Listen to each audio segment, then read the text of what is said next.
Chapter 1518 Skyfall Star River Absolute Beginning Divine Weapon. Chapter 1518 Skyfall Star River Absolute Beginning Divine Weapon. Fandalay was a member of the Phantom Clan. When he invaded the Cloud Mist territory that year, the Cloud Tribe, the native tribe, had considered him as their archenemy. To conquer this place, the Phantom Clan had to pay a tragic price. That old man from the Cloud Tribe was called Dalsa. He was the current chief of the Cloud Tribe. Previously, he was just the head of one of the big families in the Cloud Tribe. When Fandalay invaded Cloud Mist territory, Dalsa got the chance. H knew the Cloud Tribe couldn't resist the Phantom Clan. Their defeat was just a matter of time. Dalsa discreetly joined hands with Fandalay, and his daughter, Silin, had a close-knit connection between him and Fandalay. Outsiders couldn't know the situation, but it resulted in Dalsa opening a hole in Cloud Mist territory and directly leading Fandalay and his elite force from the Phantom Clan to where the former chief of the Cloud Tribe was hiding. Dalsa and Fandalay had joined hands to kill him. As the former chief was murdered and Dalsa had controlled the situation from the inside, the Cloud Tribe's resistance dissolved quickly. Eventually, Dalsa became the new chief of the Cloud Tribe, and his daughter Silin became Fandalay's mistress. Dalsa had a treaty with Fandalay which said that when he became the chief of the Cloud Tribe and Cloud Mist territory would be dependent on the Phantom Clan, and they would serve Dalsa as their master. It was a business everyone felt satisfied. With Dalsa's help, Fandalay had come and ruled Cloud Mist territory. Gradually, he took hold of the entire Cloud Mist territory. With Dalsa as his insider, Fandalay was really talented. Shortly after, he gained the respect from the Cloud Tribe. Fandalay didn't rob the rich lands in Cloud Mist territory but managed it as his own kingdom. He had introduced many techniques and power Upanishads of the Phantom Clan to the Cloud Tribe, which earned him trust and respect from the tribal fellows. It could be said that the Cloud Tribe trusted and served Fandalay only, and not any other expert of the Phantom Clan. The Cloud Tribe had become Fandalay's private army. As Montesi had suddenly arrived with Yin and an entire life star, she seemed to want to give Cloud Mist territory to Yin. Of course, Fandalay didn't agree and neither did the Cloud Tribe. However, Montesi was the expert with the strongest realm in the Phantom Clan. Fandalay didn't dare to confront her directly. He was patient as he signaled Dalsa and said, "You should rest now. You've had a long journey. We will talk about the matter later. Granny, what do you think?" Yin and his people will stay here. Meiji and I have left the clan for a long time. We have to get back as soon as possible to chair the clan. Montesi knew what Fandalay wanted, but she didn't expose him. I agreed to let Yin and his people manage the Cloud Mist territory. Do you have any other idea? What Granny has decided, of course, I will do my best. Fandalay agreed immediately. The Cloud Tribe members behind him showed their discontent faces, which weren't aimed at Fandalay. They loathed Montesi and Yin. Good then. Montesi looked at him deep into his eyes and waved her hand. Dismissed. I want to talk to Yin in private. Yes. Fandalay brought his subordinates and the Cloud Tribe members and left. Montesi's face slightly went stiff as she said, "Recently, Fandalay and she have been close to each other. They've become more arrogant. He dares to provoke me inwardly too." Meiji saw Fandalay leaving, her thoughts flickering. "We've been away for a long time. I wonder if she has done something." "Who?" Yin was surprised. "In our Phantom Clan, besides Granny, there's another expert. She's called Cantacy. She's Granny's younger sister. Her realm. I'm not sure about it." Meiji turned to Montesi. "Montesi? Cantacy? Sisters?" Yin wore a strange face. He was curious, but he didn't ask. As Montesi mentioned Cantacy, Montesi's petite face went cold. She snorted coldly, "Let alone you. I don't know her realm, either. Anyway, I assume that she reached Second Sky of Territory Ancestor Realm. She also helped Fandalay advance to Territory Ancestor Realm too. This little sister hates me a lot. She's always wanted to compete with me. She has foiled my plans many times too. If she wasn't my sister, I would have killed her already. Forgive me for asking this. Are you blood sisters?" Yin was curious. "Different mothers." Montesi's voice was cold and stiff. I don't want to talk much about her. I brought you to Cloud Mist territory this time to manage it. If that Fandalay intervenes, just do what you want. I know he just entered the territory Ancestor realm not long ago, so he can't defeat you. Also, the warriors of his team and even the experts of the Cloud Tribe can't match your men. I don't want trouble in your Phantom Clan's territory, and I don't want to get involved in your sister's competition, Shi Yin frowned. Well, actually, Granny has her own idea in this. Under this cloud sea, Meiji said, turning to Montesi. Seeing Montesi nod, she continued, rumors say that the Skyfall Star River is right under this cloud sea. Skyfall Star River? What's that? Shi Yin sounded mindful. An absolute beginning divine weapon. If a warrior with the star power Upanishad can control the Skyfall Star River, he can use unimaginable powers. This absolute beginning divine weapon was very famous in the absolute beginning era. People said that it could control all the stars in the sky. When the absolute beginning era ended, it disappeared. No one knew where it has gone. Before the Phantom Clan has invaded the Cloud Mist territory, we heard from some oldest dwellers in the Cloud Mist territory that the skies of Cloud Mist territory used to have the brightest star river in this world. One day, it fell deep into the sea cloud, and no one has ever seen it again, explained Meiji. Shi Yin lifted his head to watch the sky. He found no shining star in the skies of this Cloud Mist territory. Fandalay cultivates star power Upanishad. That legend is the reason why he has conquered, and then stayed here to cultivate. Meiji watched the cloud underneath. Granny invited you to Cloud Mist territory with the hope that you could subdue Fandalay. She also gave you a chance. You can find the Skyfall Star River. Recently, I received information that Fandalay seems to have some clue as he goes out more often. It's in the old holy land of the Cloud Tribe, which is where Grace Mainland hovers. Listening to her, Shi Yan's eyes brightened up. The Skyfall Star River was an absolute beginning divine weapon. It was the best weapon for warriors with the star power Upanishad. Taking a deep breath, Shi Yin smiled and said to Montesi, "Thank you for your efforts. I know my plan. I heard from Meiji that it doesn't require a lot of materials to refine a Upanishad original symbol. I'm thick-faced to ask for an absolute beginning original symbol when I have a chance. I want to use it to break through my current realm," said Montesi seriously. "Don't worry. I'll pay you generously." "Oh, I don't dare." Shi Yin grinned. Patting Shi Yan's shoulder, Montesi said, "Meiji and I have to return to the Phantom Clan. I have to ensure that Cantasy doesn't create troubles when I'm not there. You deal with the matters in this Cloud Mist territory alone. You just do what you think right." Deep in the immense sea cloud was a massive continent with so many majestic mountains in between the clouds. On a peak, many imposing palaces were situated like giant beasts. It was Dalsa's territory. After Dalsa had joined Fandalay to kill the former chief of the Cloud Tribe, this area had become richer and livelier. It was the symbol of power in the Cloud Tribe. Inside a hall filled with gemstones, Dalsa was with his daughter Silan, some experts in his clan who were serving Fandalay, and his sister Fanhuinai. Fanhuinai was Fandalay's older sister. As a woman of the Phantom Clan, of course, she was very beautiful. Her pretty eyes were watery with endless attractiveness. She wore a long, hibiscus red dress, which outlined her voluptuous body. This dress had a loose neck that showcased her white breasts. The experts from the Cloud Tribe had a flame in their eyes. Many brawny and young hotshots of the Cloud Tribe gulped. When they eyed Fanhuinai, they didn't conceal their desire. Fanhuinai grinned and shot them her alluring looks. The men of the Cloud Tribe felt their blood boil in their veins, which could turn them into thirsty beasts in any minute. Fandalay grimaced. He rolled his eyes at his sister. Fanhuinai subsided when she saw his angry expression. She sat up and pretended to be a noble lady as she smiled.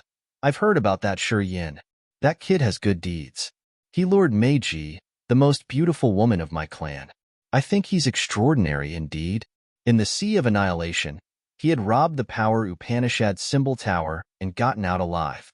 It attests to the fact that he's not easy to deal with. You guys should be extra careful. Fanhuinai was at third sky of a mortal realm, and her competence wasn't as strong as her brother. Although she was slutty, she had helped her brother a lot. She also had helped Fanda Lei contact Candace.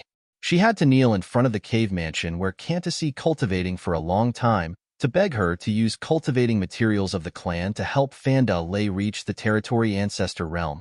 Thus, when she had done lewd affairs, Fanda Lei couldn't criticize her. He had helped her conceal many dirty things. They are staying in the former holy land of our cloud tribe. The clue we got also indicates that location. Sillin and Fanda Lei had an affair, and she was also a beautiful cloud woman. She was Dalsa's daughter. Just like her father, she was infamous for her dark deeds. She had destroyed many families. Dalsa had counted on her a lot. If we don't solve them, we can't continue to search for the Skyfall Star River. Little Lon, do you have any good idea? Asked Fanda Lei tenderly. Of course, Sillin's bright eyes emitted the cold halo. You and our family has paid a lot to get this cloud mist territory. We won't let others take it for free. We won't let anyone ride our necks.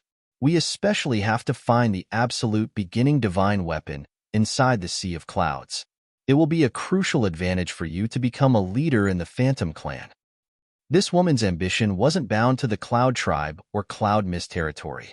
She had schemed against even the Phantom Clan, and she wanted to borrow Fanda Lei's hand to join the powerful echelon of the Phantom Clan. Chapter 1519, Troublesome. Chapter 1519, Troublesome. Grace Mainland was now located in the old Holy Land of the Cloud Tribe. This massive cloud sea was strange. It had so many ivory clusters of clouds rising from beneath and hovering like pieces of cotton by Grace Mainland. It was extremely pure earth and heaven energy. Grace Mainland was even stranger. This ancient continent came from desolate territory with abundant energy. After it had stopped here, the magnetic field of Grace Mainland expanded. It was quietly gathering earth and heaven energy around and guiding it to the continent. It made the warriors on Grace Mainland crack in happiness. Endless Sea. The warriors from other great star areas had come and dwelled on the islands scattered around the vast sea. Ming Hao, Frederick, and Xian he had chosen the islands belonging to the Dongfang family and the Gu family. They had accommodated the retinue members cultivating the 8 great, evil power Upanishads. Ming Hao, Frederick, and Xian he had chosen a place for themselves to cultivate and aimed for the territory Ancestor realm. The members of the Yang family and the Shi family dwelled and cultivated on the Immortal Island. They were spending a lot of effort to build and strengthen the place.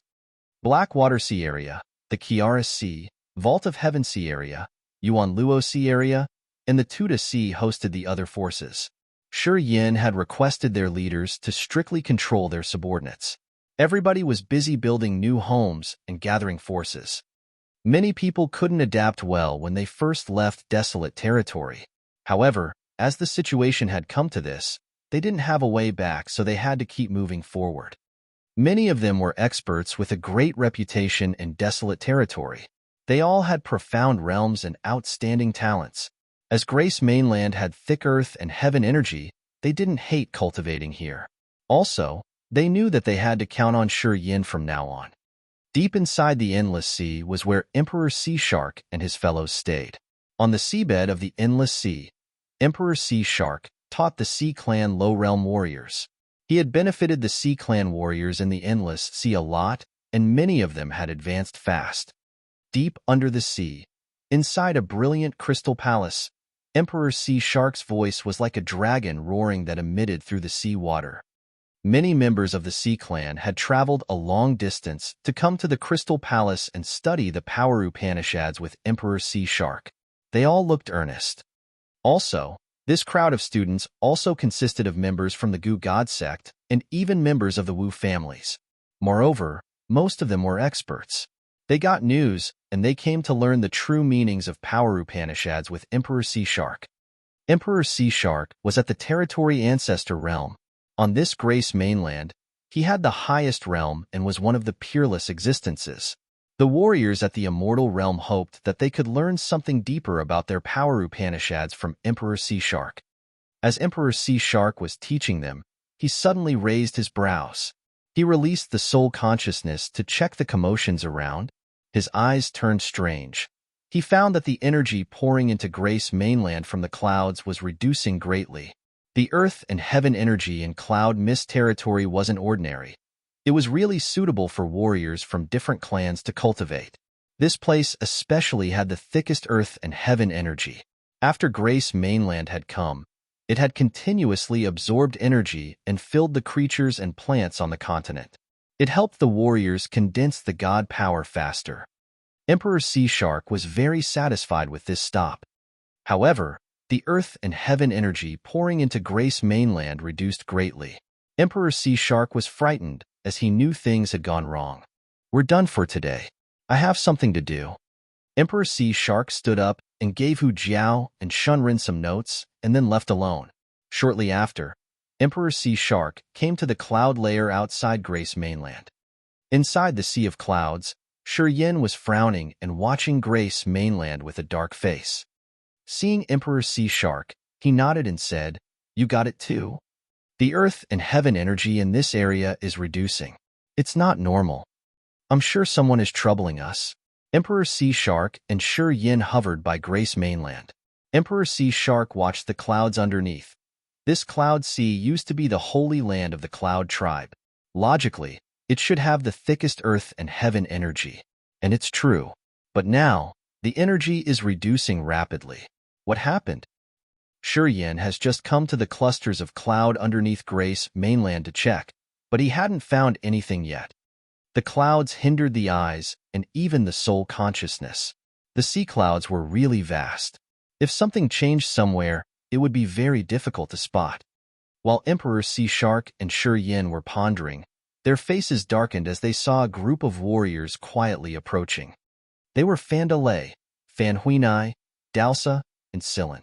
They had come here half a month ago when Montesi and Meiji were still here.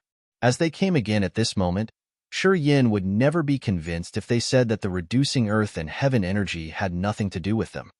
Oh! Fandalay's face turned solemn. He looked at Emperor Sea Shark from a far distance, his eyes releasing bright divine light. Who is he?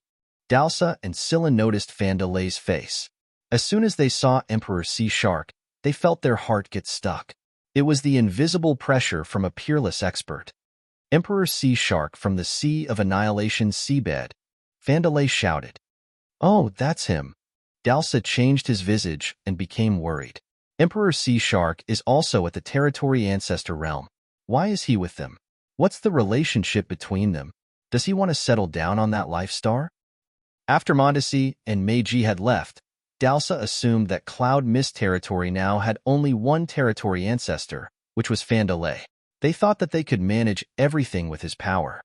But with Emperor Sea Shark, there was another added variable. They had a character that could resist Fandalay. Silin was surprised too. Her plan of forcing the others failed. She put on a smiling face and moved forward. Distinguished guests, we were hurried the last time, so we didn't explain something to you. We came to do that now. The holy land of our cloud tribe is really strange. The earth and heaven energy in this place is like a tide. When the tide rises, the energy is extremely rich. It has the thickest energy in the entire cloud mist territory. However, when the tide ebbs, it will become an extreme area with the thinnest energy. It's not a good timing that you've come at a time when it ebbs. Is that so? Shi Yan's voice was cold and stiff. He snorted. I have to correct you. We're not guests. We are the owners here. We are the owner of this cloud mist territory. Dalsa and the warriors of the cloud tribe turned harsh. Also, I don't care about the rising or ebbing tides. We won't leave this place. Shi Yin sneered. Silin's smiling face froze embarrassedly. Chapter 1520, Beseech Battle. Chapter 1520, Beseech Battle. It was Silin idea to guide earth and heaven energy to drain the energy here and force Shi Yan's people to leave the place. It would be better for them to seek for Skyfall Star River. Actually, this holy land didn't have the ebbing tide phenomenon. They connected this place to the 5 points of the Holy Land to guide energy out of the area and say that it was a strange phenomenon. Silin was content with her plan so much that Dalsa and Fandalay also agreed with her. They didn't expect that Shi Yin would forcefully deny them. Silen's beautiful face froze. She clenched her fists and tried to suppress her anger. She said, "Since you came here to cultivate, I'm sure you need a precious land that meets your needs. This place is about to be drained. Why do you want to grip it so tightly?" "We don't have to ask you to mind your own business," Yin sneered and said solemnly. "If you don't have anything else to say, you can leave now." He had considered himself the real master. Fandalay, Dalsa, and the Cloud Warriors darkened their faces, their eyes filled with a murderous aura. They were all enraged. Too arrogant. "Oh, are they Dalsa and Silin?" Deep in the sea of clouds, a voice arose. Around 10 shadows appeared. They were another group of the Cloud Clan. The leader of this group was an old man with silver-white beard cascaded on his chest. His face was carved with the wrinkles of time. He looked so old, like an ancient dying tree. Most of the others of this delegation were white-headed, senile men. They were wearing the same robes decorated with cloud patterns, which could move like real clouds, like a uniform. They were the members of the High Priest Committee of the Cloud Tribe. The oldest man of this group was the Great Priest Quinn. The High Priest Committee had similar functions to the Elder Committee of the other clans. They could nominate and oust the chief of the tribe. The former chief of the Cloud Tribe was elected by Quinn and his High Priest Committee. Usually, they had an extremely high echelon in their tribe. Anyway, Dalsa's head position wasn't by the High Priest Committee. He had forcefully taken the throne with Fandalay's support. He had become the chief without the High Priest Committee's approval. Afterward, he had tried to weaken the High Priest Committee. Slowly, he had deprived their power and made them an organization without real power. They were now only working on worshipping the Cloud Tribe's ancestors. Today, Quinn took the High Priest Committee members to the Holy Land to worship their ancestors. Although Fandalay had cleared the Holy Land by destroying many buildings and sinking many of them into the Cloud Sea, those old men still kept the traditions of the Cloud Tribe. They would come here periodically to revere their ancestors. "It seems like Dalsa has a conflict with someone." Quinn was skeptical as he quietly approached. The closer they got to the Holy Land, the paler they became. The members of the High Priest Committee were outraged. They found a planet hovering in their Holy Land, and the earth and heaven energy of this place reduced massively. "Dalsa, what's going on?" Quinn bellowed from a distance. "The energy of the Holy Land is reduced. Did you guide the energy here to the other 5 ravines through the connecting points? You have severely offended our Cloud Tribe's ancestors. Also, what about that life star? Why did a life star appear in the Holy Land of our tribe? What the heck are you doing here?" Another one questioned. Dalsa didn't expect the High Priest Committee to emerge at this moment. Hearing them, Dalsa darkened his face, but he didn't answer. Quite surprisingly, Yin had a cold light flaring in his eyes. "It turns out that you've guided the earth and heaven energy here away. Ahaha, you have a lot of guts. Don't you know that Madame Montesi of the Phantom Clan has bestowed this territory to me?" Quinn's team was stunned. Their eyes shifted from Fandalay to Yin as they didn't know what had happened to the Phantom Clan. "I will be here. I'm going to give you 6 hours. Afterward, if the earth and heaven energy in this place isn't back, don't blame me for what comes after," Yin told them with a cold smile. Dalsa, Silin, and Fandalay put on sinister faces when they heard him, especially Fandalay. He had been laborious to conquer Cloud Mist territory.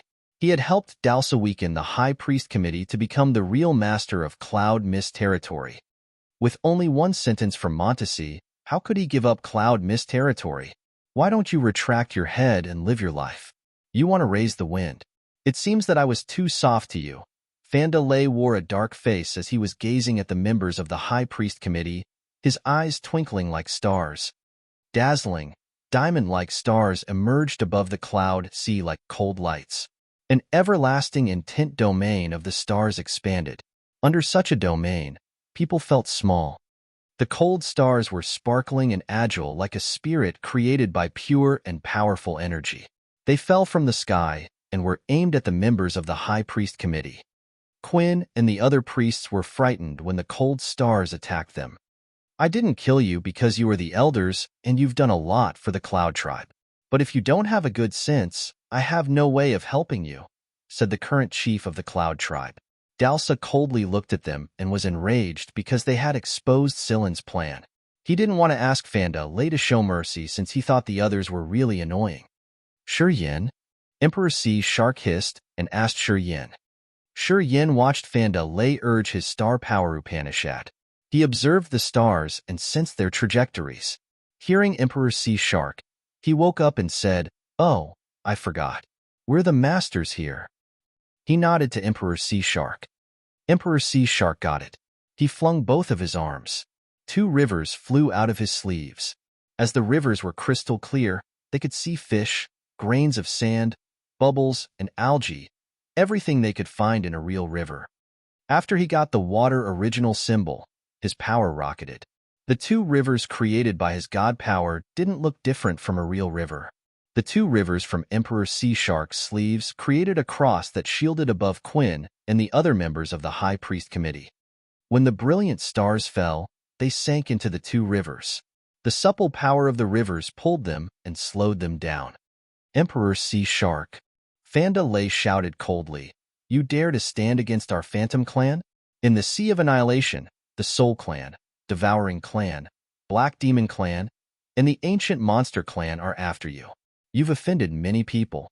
Do you dare to offend the Phantom Clan too?" Fanda Lei turned purple in rage as his attack couldn't reach Quinn's team. He immediately threatened Emperor Zi Shark. "You can't represent the entire Phantom Clan." Emperor Zi Shark didn't change his face and said casually, "Precursor Monesi can speak on behalf of the Phantom Clan. I think she wouldn't mind if I stop you here. Well, you can try reporting me to her." Fanda Lei, when Precursor Montesi left, she had said clearly that I'm in charge of this cloud mist territory from now on. I am the master. Shi Yin sounded calm and natural. "This place is no longer your territory. I hope you will leave soon. Don't disturb our business here." "You dare to threaten me by using Montesi?" Fanda Lei's handsome face paled. "You low human being. You dare play with me? You think you can force me with Montesi behind your back?" Shi Yin shrugged. "Without Montesi, I can subdue you. If you don't believe me, you can try." "I do want to try." Fanda Lei screamed ear-piercingly. His body turned into a shooting star, which was so cold and sharp like an arrow with sky-breaking power. As soon as that arrow was shot out, Emperor Zi Shark changed his visage. He was about to urge all of his power to resist. "Let me handle that." Shi Yin rose one hand to stop Emperor Zi Shark. The space waves piled up right in front of Shi Yin and created a thick space wall. That wall became visible and turned into a shining gold hue, as if they were built of gold crystals that emitted beautiful, transparent halos. "Space Crystal Wall." Quinn's team screamed in fear. At first glance, they became excited, their eyes shooting magical light. Fan Huinai looked solemn. Seeing Shi Yin master the space power Upanishad, she felt nervous. The warriors with space power Upanishad who could cast the space crystal wall were usually at the territory Ancestor realm. Although Shi Yin had an aura of a peak of a mortal realm expert, he could cast the space crystal wall. She knew that he was very intimidating. Crack, crack, crack. The arrow Fanda Lei had transformed thrust into the sparkling wall. The space crystal wall shattered like glass. In between the broken, shooting star dots, the starlight arrow had just slowed down, but it continued to attack Shi Yin. Well, they are one realm different. There's a big gap between the territory Ancestor realm and the peak of a mortal realm. Emperor Zi Shark sighed, and then prepared to take action. He was accumulating his energy. Boom! All of a sudden, the acupuncture points in Shi Yin's body had starlight. Instantly, beams of starlight weaved into a star map, which was twinkling mysteriously. It looked like a big secret of this sea of stars. After the star arrow pierced through layers of space crystal wall, it slowed down 10 times. When it hit the star map, it deviated in the dazzling starlight. The star map then turned into a shining starlight net. As people caught up with the situation, they saw Fanda Lei tied inside a thick mesh starlight net.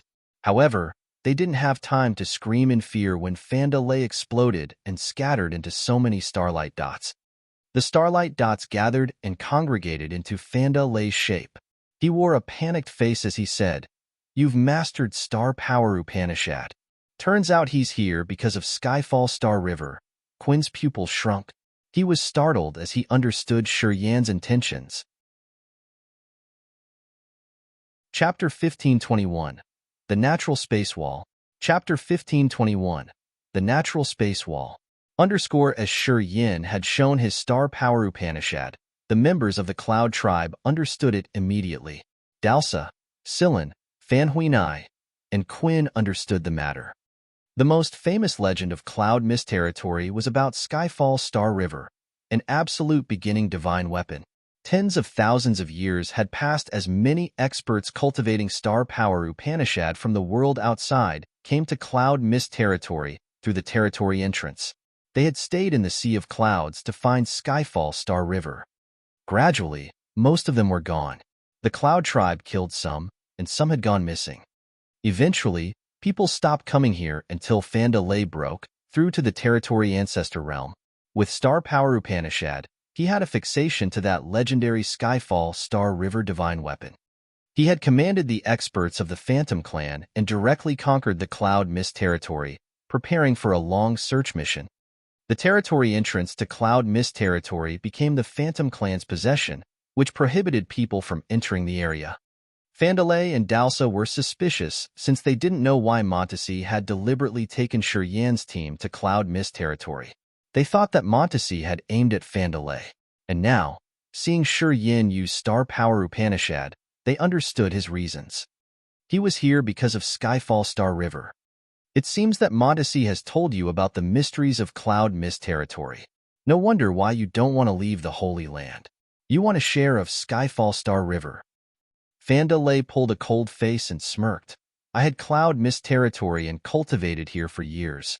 I haven't found anything. Do you think you can find it? I'm here to seek shelter. About Skyfall Star River. It's by chance then, said Shi Yan. Right from the start, he didn't come here for Skyfall Star River. He wanted to find a safe place for Grace Mainland. At this moment, he didn't know why he felt restless and insecure. The feelings came from his deep soul. It was like a pair of bright eyes watching him in the dark. It felt like they belonged to a bloodthirsty beast that was waiting for a chance to bite and chew him off. This feeling became stronger day by day. He pondered for a while, and he understood it. Finally, he knew where the source of his insecurity was. Desolate. Desolate has awakened and recovered. His power was increasing every day. He had 2 soul clones. Once Desolate recovered relatively, Shi Yan would be his primary target. When he got Shi Yan's co-soul, his soul would be complete. Every second Desolate became stronger, the pressure from Shi Yan's co-soul increased. As they had a magical connection, no matter how far Shi Yan was from Desolate, he could feel it every minute. He had to get stronger and enter the territory Ancestor realm as fast as possible. He had to try everything to increase his power. Otherwise, when Desolate came and he didn't have the power to resist, what awaited him was annihilation. At least, he knew that he wasn't Desolate's enemy. Once he was caught, he would be killed. He had to seize the chance to get stronger before Desolate absorbed all of his clones. Skyfall Star River was a divine weapon suitable for star power Upanishad. If he got it, he could use it to enter the territory Ancestor realm, and his competence would greatly improve. Thus, when Montesi told him about Skyfall Star River, he was moved. I have a suggestion. All of a sudden Quinn, the great priest, opened his mouth. He turned to look at Fandalay, and then at Shi Yan and Emperor Sea Shark. He then said, they rumor that Skyfall Star River sank deep in the Sea of Clouds.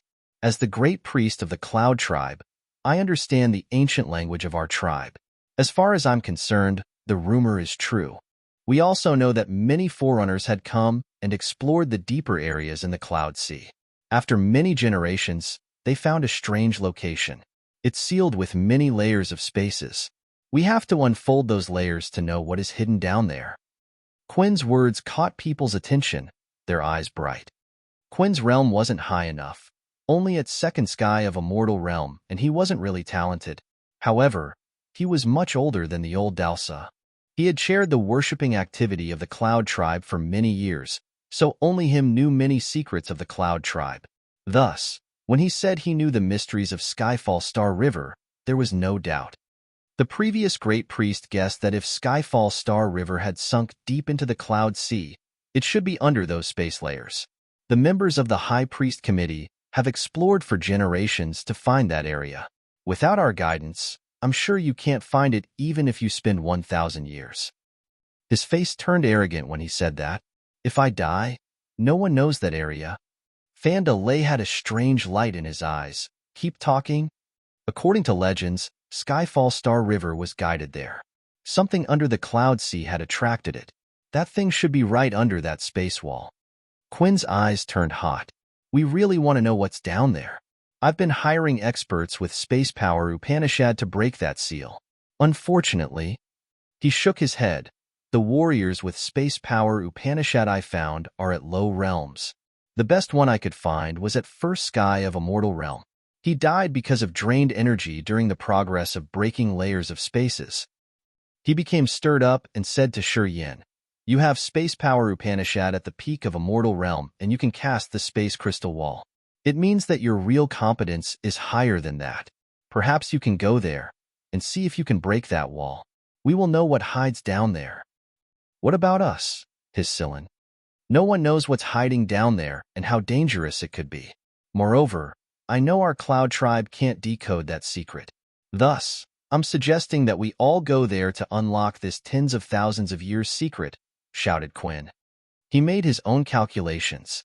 Seeing Shi Yin, Emperor Sea Shark, and Fandalay have equal powers, he invited both sides. He wanted to make the two sides compete against each other. He would find the best chance. Thus, he told the secret in front of both Shi Yin and Fandalay. Shi Yin and Fandalay exchanged looks. They didn't discuss how to share Skyfall Star River. They pondered then nodded, indicating that they agreed with Quinn's suggestion. Right after that, Shi Yin sent his soul message to Grace Mainland. Shadows pierced through the atmosphere of Grace Mainland, hovering by Shi Yin and Fandalay.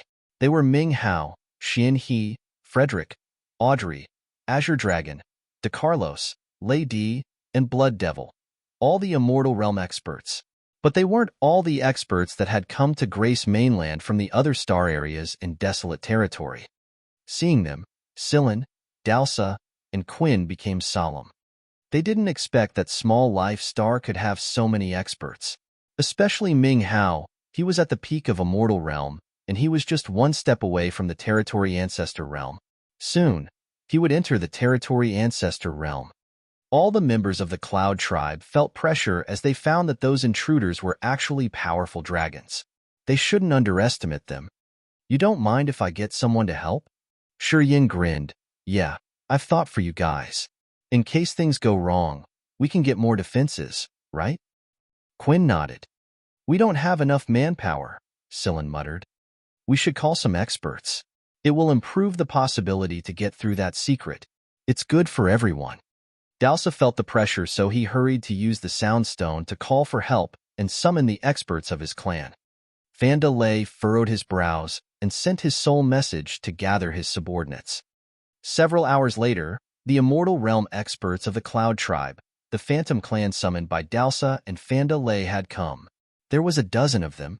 It was also the strongest force of Cloud Mist territory. "Dive." Fandalay smiled when he saw his subordinates come. He gestured Quinn to depart. Quinn nodded and took the group under Grace Mainland, diving into a thick layer of clouds. Shi Yin went with Emperor Sea Shark, Ming Hao, and the others. As soon as they got into the Cloud Sea, their vision was affected a lot. The milky clouds were so thick that they could only see the ones flying next to them. Releasing the soul consciousness, the area reflected in their heads was also limited. This place was covered by the endless white mist. Cloud Mist territory was immensely vast. If it was the same down here, it was like finding a needle in a haystack for the ones who came to explore the Skyfall Star River. It was almost impossible. The High Priest Committee of the Cloud Tribe had spent generations to find that strange location. They had exerted a lot of effort. Deep inside the Cloud Sea, Shi Yin believed Quinn's words. Without his directions, even if they spent 1,000 years, they wouldn't be able to find anything. Quinn and his High Priest Committee grouped while Shi Yin and his fellows, Fandalay, Silin, and his subordinates formed two groups. The three groups moved fast through the cloud sea. Following Quinn, they were heading to that mysterious place the High Priest Committee had found. Time flew fast. It was 10 days already. They were still moving under Quinn's direction. When they gradually became impatient, Quinn suddenly slowed down. People were stirred up immediately, divine light shooting from their eyes. They hurried to catch up with him. Quinn halted. He was hovering in a strange area where the light was rippling. Shi Yin and the others gathered. They saw something like a rippling pond in front of Quinn. Squinting, Shi Yin used his space power to sense. Concentrating, his soul consciousness was like a needle thrusting into the layer of light waves. Sizzle. A wave of space energy emitted from that light wave area. Shi Yan's eyes brightened as he smiled. It's a space wall, indeed. Moreover, it's naturally made. Wonderful. The naturally made space wall was rare. It was the masterpiece of nature, so it had more mysteries and powers of space power Upanishad.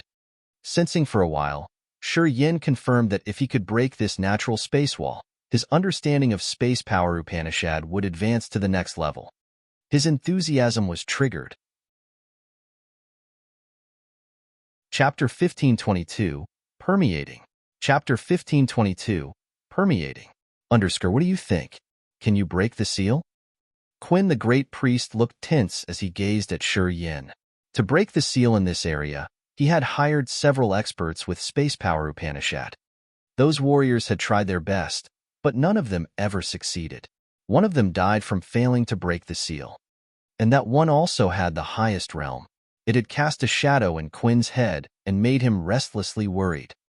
Fandalay, Dalsa, and the others came after Shi Yin.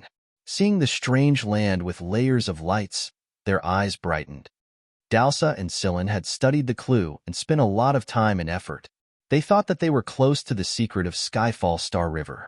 But when they saw this place now, they knew their clue couldn't lead them here. Did you try to hit it hard? Shi Yin didn't answer but asked. I did. Bad results? Quinn pulled a bitter face. We couldn't open it, and the backfire hit us hard. Although that expert was at third sky of a mortal realm, he almost lost his life. I can try to break the seal with space energy, but I need to check the thickness of this natural space wall first. I need someone to hit the wall. A high realm expert is better. He glanced at Fandalay and said indifferently, Precursor Quinn, show us the location of Skyfall Star River. I've mastered the space power Upanishad. We've both contributed, but someone hasn't done a thing. Quinn turned to Fandalay. Previously, Fandalay had attacked them. He had almost killed Quinn and the members of the High Priest Committee. It was impossible that Quinn didn't loathe him. Thus, when Shi Yin reminded him, Quinn turned to Fandalay and asked, What do you think? All right. Fandalay was resolute. He lifted his front tunic aside and shot towards the wall like a big beam of light. So many sparkling dots flashed with thick starlight and created a star lance above Fandalay's head. It was a bright silver lance created by thousands of light beams. It thrust into the space wall like a waterfall. Sizzle, sizzle, sizzle. Layers of space barriers that were like sheets of water were placed on each other. All of a sudden, halos rippled and created natural space patterns. Heavy pressure from the sealed space came from that space barrier. People observed and found strange light, including lightsabers that shot out like pieces of a ruptured lens. Those lightsabers attacked everywhere. Puffed. Crack. The warriors hovering nearby got hit. The lightsabers pierced through their bodies, and their chests exploded.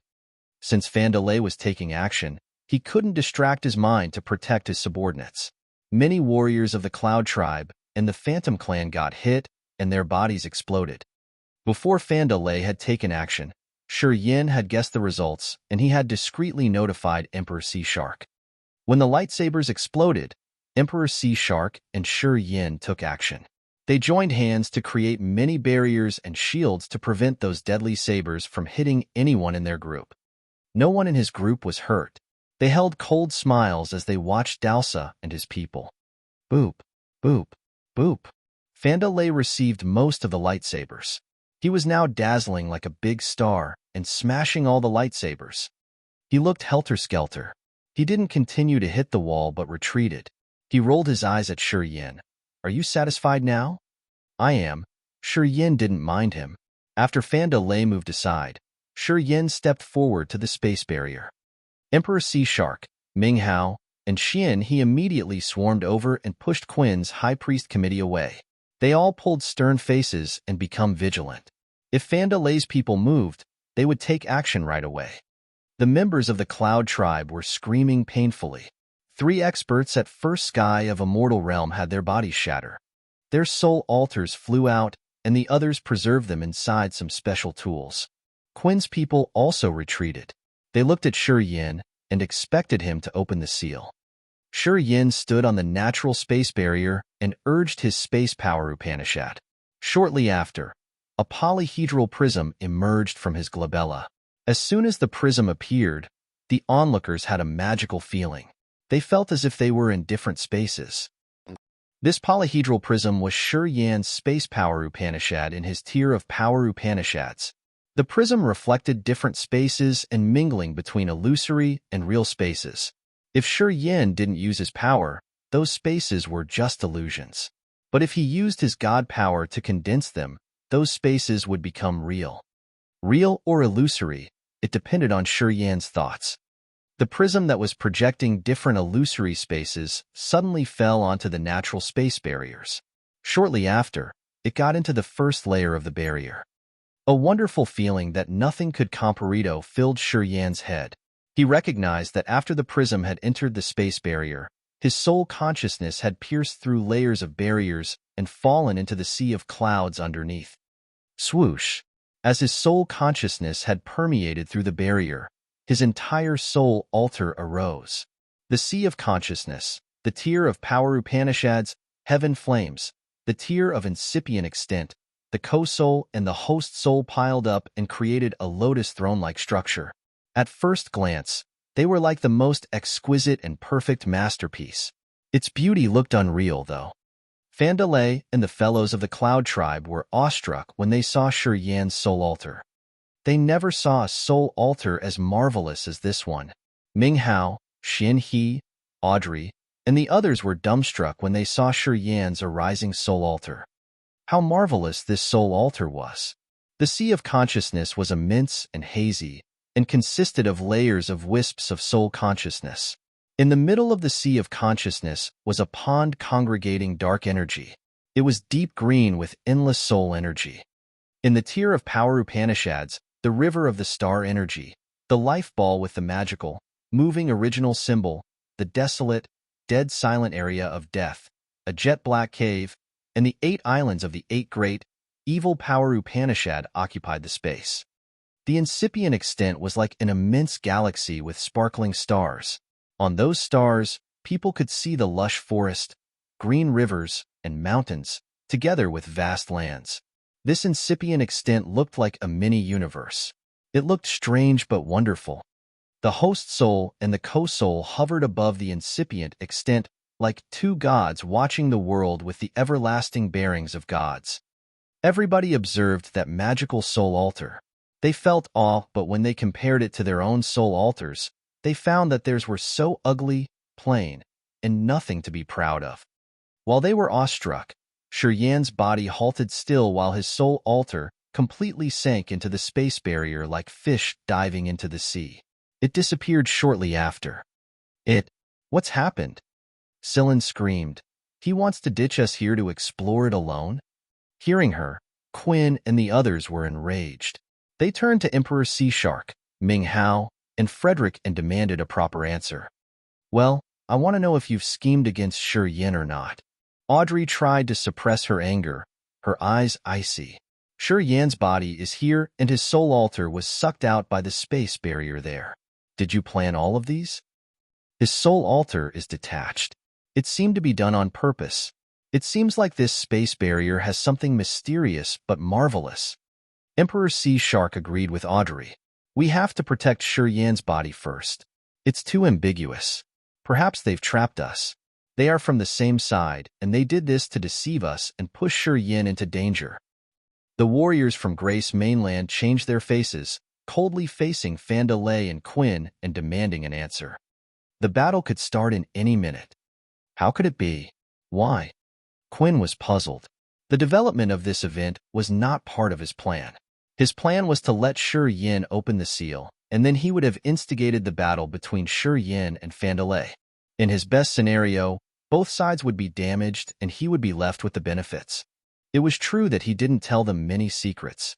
He had prepared well to ensure his benefits at the critical moment.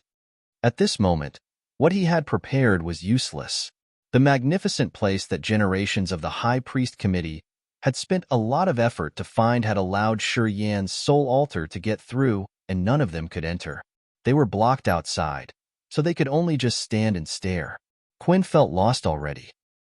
Similarly, Fandalay also felt annoyed. He only thought that Shi Yin had ditched them there and intruded the place alone to find Skyfall Star River. "Give us Shi Yan's body. I want to use his body to force him to return," shouted Fandalay. The members of the Cloud Tribe took action as they heard Fandalay. They immediately surrounded Emperor Sea Shark's team. At this moment, Quinn was comforting the members of the High Priest Committee and trying to find another solution. "I demand a proper explanation." Emperor Sea Shark pulled a cold face. He was grateful for Shi Yin because Shi Yin had given him an absolute beginning original symbol, which was going to be a great help for him when he broke into Second Sky of Territory Ancestor Realm. Thus, he had determinately gone to the Endless Sea and stood on the same side as Shi Yin. Although Fandalay was at First Sky of Territory Ancestor Realm, he hadn't been in this realm for a long time. Emperor Sea Shark didn't consider him a lot. "Make it clear. Now." Audrey asked the others to protect Shi Yan's body, her face cold. She was ready to fight against the Cloud Tribe. Boom! Billions of brutal souls flew out. The soul-refining cauldron hovered in between the massive horde of souls. The absolute beginning symbols on the cauldron's surface moved and released a cold and sinister aura. "Kill!" Emperor Sea Shark shouted and headed to Fandalay first. The absolute beginning original symbol in his power Upanishad bloomed with bright light. Water power gushed out and increased his strength. Chapter 1523, Territory Ancestor. Chapter 1523, Territory Ancestor. Shi Yan's soul altar moved through the natural space barrier and appeared in the world below the cloud sea. Shi Yin was dazed right away. It was the beautiful, brilliant starry sky by his soul. It was the most magnificent galaxy he had ever seen. It was mysterious and deep. It gave him a feeling that it would never disappear. It was the world under the cloud sea, a world of brilliant stars. Each of the stars here had vigorous life energy fluctuations, as if they had their own souls. After a glance, the stars weaved with each other and created rivers that were flowing in a magical trajectory. The co-soul and the host soul observed the splendid rivers. Shi Yin was suddenly touched. It was an affection that came from the bottom of his heart. The galaxy created by millions of stars parted into different rivers in the sky as if the stars were streaming and moving. He observed the area underneath. It was a massive continent that nothing could compare to, where there were so many deep gorges with rivers flowing. Inside those running rivers, Shi Yin felt a stinky smell, which surprised him a lot. Underneath the sea of clouds, there was a massive continent where there were so many rapid rivers. It was incredible and unbelievable. The heavenly rivers in the sky were flowing, and the rivers on the continents were gushing. They were the veins of earth and heaven. The host soul and the co-soul gazed at the rivers in the sky and on the land. Somehow, they perceived something spectacular. Shi Yan's vast sea of consciousness suddenly divided and made many currents of soul consciousness. Looking at the sky and the ground, Shi Yin made the rivers in his sea of consciousness move towards the trajectories of the rivers in the sky and on the ground. Suddenly, he felt that he had just grasped the rule of nature, or the great path. It was so breathtaking. He cheered up and put everything aside to focus on perceiving the marvelous feelings. While concentrating, he didn't know the condition of his body. He didn't know that the God power was murmuring in his veins, as if it was moving in the same trajectory with the rivers in the sky, on the ground, and in his sea of consciousness.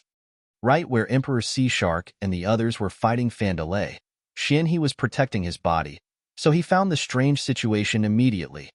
He observed and found that Shi Yan's body was full of vitality, even though his soul altar wasn't there. Shi Yan's veins were filled with pure energy, and his veins were now rivers that guided his power, moving in a mysterious and marvelous trajectory. It scared He out of his wits. He didn't have time to scream when Shi Yan's soul aura came from the space barrier. Shi Yan's body was summoned. As he was still dumbstruck and standing like a statue, Shi Yan's body turned into a jet of light and shot toward the barrier underneath. The incident happened in just a blink of an eye. He couldn't do anything to stop it. When he could react, Shi Yan had disappeared already. Swoosh! Shi Yan's body pierced through the space barrier and went to the world beneath the cloud sea, right next to his soul altar. His host soul and his co-soul didn't react as they were quietly learning the spectacular essence of earth and heaven. When his body entered, it sank to the continent as if it had gotten rid of the soul altar's control. Boom! His body fell into a river and sent a shaking tremor to the entire continent. Instantly, God power in Shi Yan's veins had connected to the river on the ground. The star power Upanishad in Shi Yan's soul altar radiated magnificent lights. The twinkling starlight flew out of the rivers in the sky and fell onto the river on the ground. Instantaneously, the rivers on the ground reeked with the smell of a river and fresh blood. The river water connected to Shi Yan's veins and flooded his body furiously. Billions of pores on his body opened and sucked the reeking water. Crack, crack, crack. Magically, Shi Yan's blood boiled. The immortal demon blood was burning. As his consciousness hadn't done anything to trigger his body automatically transformed. The rivers in the sky were the veins of heaven. The rivers on the ground were the veins of earth. The veins in the body transported blood, and the rivers in the sea of consciousness were the veins of the soul. The heaven, earth, human, and soul had fused into one in Shi Yan's body and blended harmoniously and beautifully. If someone else was in this world at the moment, he would have seen star rivers in the sky that were moving and congregating in Shi Yan's soul altar and entering his immensely vast incipient extent. The heavenly rivers created by Skyfall Star River became the band of stars in Shi Yan's incipient extent. They made his incipient extent more spectacular and mysterious. Underneath, the rivers on the continent that was dozens of times bigger than Grace mainland were running out. Quite the contrary, Shi Yan's body inside one of those rivers was ballooning fast. His body was absorbing the river water and transforming. It was heading to the giant shape of the absolute beginning creatures. Gradually, Shi Yan's unique shape appeared. His entire body was covered in natural scaled armor. Strange and savage spikes jutted out of his shoulders, elbows, and knees. A pair of bone wings grew from his broad back.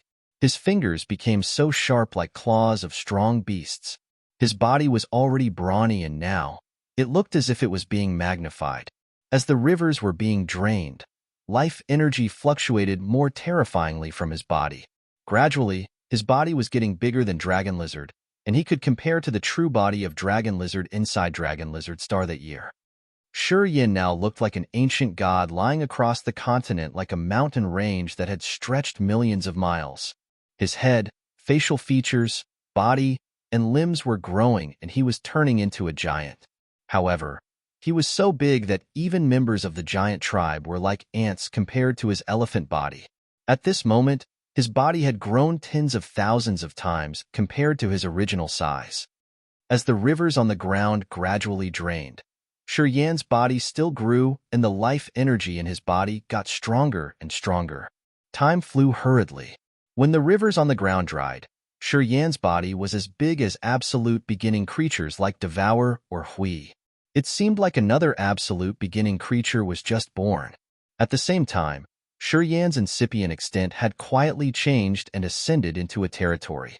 Dark energy in the soul pond inside his sea of consciousness overflowed and poured into the incipient extent. The brilliant stars inside the incipient extent began to move. Auras of lives slowly grew in the planets that Shi Yan had created.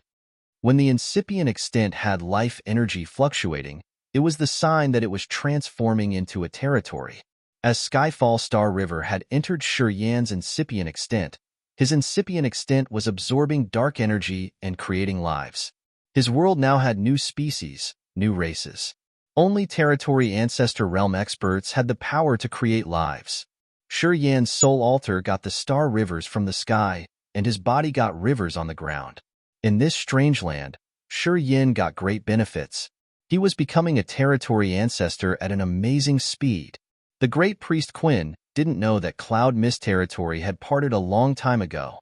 Cloud Mist territory was created by the combination of Cloud territory and Mist territory. Between the two territories were layers of space barriers. The purpose of Cloud territory was to conceal Mist territory. Mist meant hide and conceal. Mist territory was the hidden world. In the absolute beginning era, this world was one of the most magical lands.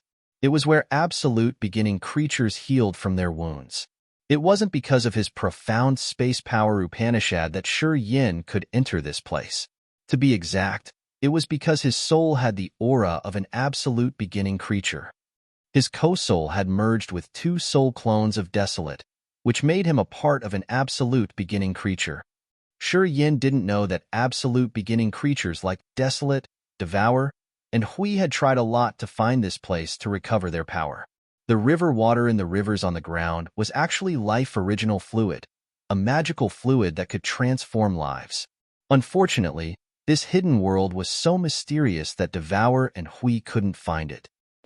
Shi Yan had accidentally entered this area and transformed using the life original fluid here. After ascending once, he had reached the level of absolute beginning creatures. His body had become like an absolute beginning creature. His incipient extent had turned into a territory.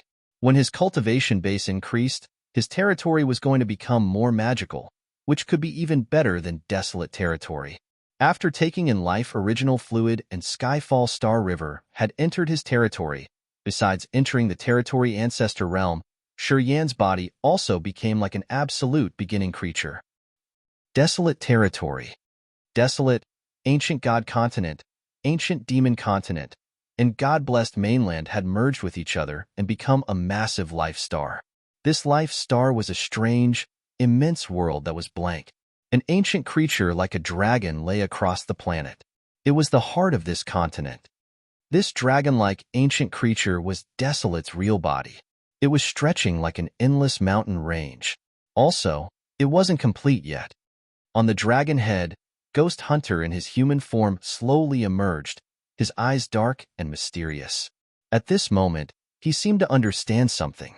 His eyes pierced through the endless space to look at Grace Mainland and Cloud Mist territory. He was slightly shocked. Through the soul connection, he could feel Shi Yan's changes. The absolute beginning body and territory ancestor realm, Ghost Hunter muttered, his face bizarre. It's a little difficult to merge with him, but it will come with greater benefits. I can recover my power, and I can even get the height I couldn't reach in the absolute beginning era. If so, I can get through the absolute beginning gateway without the power Upanishad symbol tower. While talking, the giant body wiggled. Desolate's true body on the continent moved. The enormous energy in the planet gushed. With terrifying roars, he moved away in the infinite outer space. Inside the turbulent space basin, the 12-headed giant snake, Huey's true body, was gathering energy. Sitting on the gorgeous throne above the snake's head, Zi Yao changed her visage. This roar. He is almost finished recovering. It's not good to stay here any longer. Then, the 12-headed snake body of Hui moved through many broken asteroids and headed toward the territory entrance. Deep inside the territory of the Devouring clan, sea domain of nihility, Devour also heard the roar in his soul. He knew Desolate's strength was increasing. Devour was frightened. He knew that the terrifying danger was approaching. Chapter 1524, Fierce. Chapter 1524, Fierce. Phantom Clan. The place where the Phantom Clan dwelled had flowers and thin mist everywhere that looked like a fairyland. Many good-looking men and women were cultivating, absorbing energy, and refining their bodies to understand the mysteries of their power Upanishads. In a secret chamber underground created by 7 types of divine crystals, Montesi asked Meiji to stay aside, and she stood in front of a dazzling crystal. This crystal was like a bright mirror that projected many different scenes. Montesi's petite and swift body emitted silver light and aimed at the mirror. A blurry figure appeared in the mirror. Sauron. Montesi screamed in a low-pitched voice. Montesi, long time no see. How are you doing? Did you take that kid to Cloud Mist territory? The vague figure in the mirror smiled and spoke casually. He and that planet are in the former Holy Land of the Cloud Tribe. Is it true that Skyfall Star River is right under the Sea of Clouds? Asked Montesi earnestly. When she and Meiji left the Phantom Clan's headquarters to Desolate, Sauron had contacted her and asked her to help him one thing. Sauron seemed to know that Shi Yin would leave Desolate territory with Grace Mainland. At first, Montesi didn't believe him. However, what happened after had successively proven Sauron's prophecy. Shi Yin had acted as he had predicted and left Desolate territory. Montesi admired Sauron. Sauron had asked her to take Shi Yin to Cloud Mist territory after he had left Desolate territory and to tell him the secrets of Skyfall Star River under the Sea of Clouds. Montesi followed his words. However, she didn't know what would happen to Shi Yin. Shi Yin is the key. The power Upanishad symbol tower that has fused with him is the key to the absolute beginning gateway. If his realm isn't high enough and his power isn't strong enough, he can't control this key. We need him to get stronger. A strong Shi Yin will trouble Desolate. Skyfall Star River will definitely fuse with him. Sauron smiled as if he could see every tiny thing in every corner of the universe. It's strange, though. I've cultivated fate power Upanishad. I can see people's pasts and vaguely catch their direction in the future. However, I have never caught his fate. This kid is really interesting. He's the key? Montesi was surprised. To be exact, the power Upanishad symbol tower is the key. Judy, Beverly, Edgar, and the absolute beginning creatures like Devour are trying their best to take that power Upanishad symbol tower. They should know something, I assumed, Sauron smiled. There is more than Skyfall Star River under that sea of clouds. When he gets out, I think he will reach the territory Ancestor realm. Yes, please remember this. You must take him there. He must be there. Montesi pondered for a while and then nodded. Sauron faded and disappeared, leaving no trace. Sigh, I don't know what plan he has. Since when did he lay his eyes on Shi Yin? Montesi mumbled after Sauron was gone, her eyes puzzled. Deep inside the cloud sea, the rapid currents wound around Fanda Lei's body like squeezing snakes. Fanda Lei's body was filled with starlight. He was now a source of light, but his light was dim and cold while resisting the supple power of water. The starlight bands were like shuttles twirling around Emperor Sea Shark that smashed the clouds. Slowly, their arena moved deep inside the cloud sea. Dalsa and Sillin were fighting against Min Hao, Xin He, and the others. Apparently, the Cloud Warriors weren't equal opponents for the experts from Grace Mainland. Especially Audrey. Audrey had the soul-refining cauldron, an absolute beginning divine weapon. When her thoughts flickered, countless evil spirits and brutal souls that were like a thick cluster of dark clouds appeared and twisted into a strange formation that could distort souls and make warriors shiver and their soul altars tremble. This battle lasted for several days. The Cloud Tribe warriors couldn't endure it any longer. Many of them got hurt. In the beginning, Quinn had controlled his High Priest Committee's members and not let them join the battle. However, seeing his Cloud fellows fail, Quinn thought that they got the same enemy. As they were from the same race, they couldn't just watch others kill their fellows. Quinn ordered the High Priest Committee to engage in the battle. After that, the pressure the Cloud Warriors had to bear was reduced. However, after a while, they couldn't endure it. The Immortal Realm experts like Ming Hao, Xin He, Frederick, DeCarlos, Lei Di, and Azure Dragon had experienced bloody wars. They were all brutal, evil experts.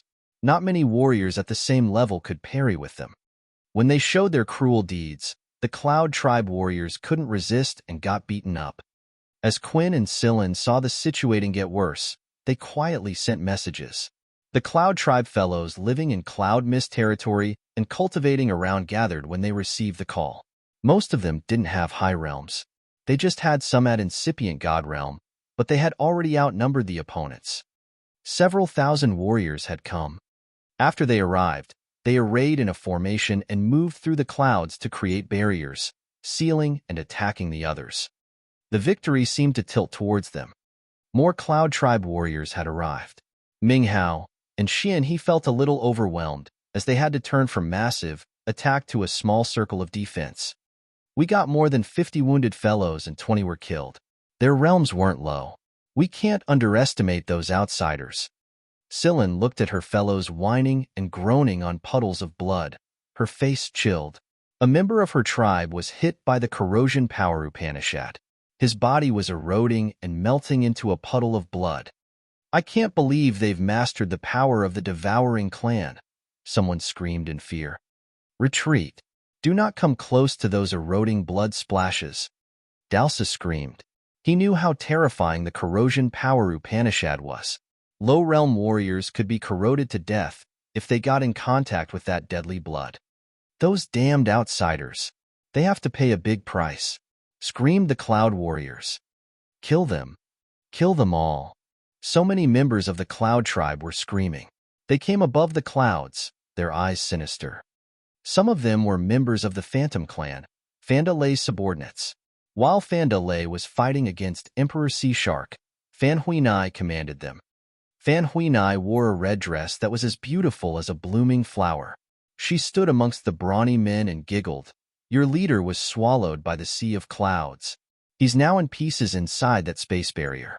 Why do you need to be persistent? Is it necessary? She was talking to Ming Hao and Xian He. Even if all of you are dead, he'll be all right, Xian He said casually. When Shi Yan's body was sucked to the world underneath, he was sure that Shi Yan was all right because it was his own soul that had drawn his body away. It meant that Shi Yan's soul was intact and the space barriers didn't affect him. You're so stubborn. Fan Huinai shook her head and said to Dalsa, those outsiders seek death. Kill them then. Kill. Kill. The members of the Cloud Clan screamed. They swarmed over and used many different power Upanishads. The thick, heavy clouds came like mountains or rapid rivers and hit Ming Haz and Xian He. The sea of clouds had become heavy rocks. Each member of the Cloud Tribe had released thick clouds, which were connected to each other and creating a massive net that heavily pounded down. Boom, boom, boom. A blood membrane in front of Xian He was smashed. Xian He's face reddened as he was hurt. Sizzle, sizzle, sizzle. Ming Hao's soul clones were besieged inside those clouds, and then they disappeared. The Cloud Tribe had mobilized all the warriors of the clan to attack Ming Hao's team crazily.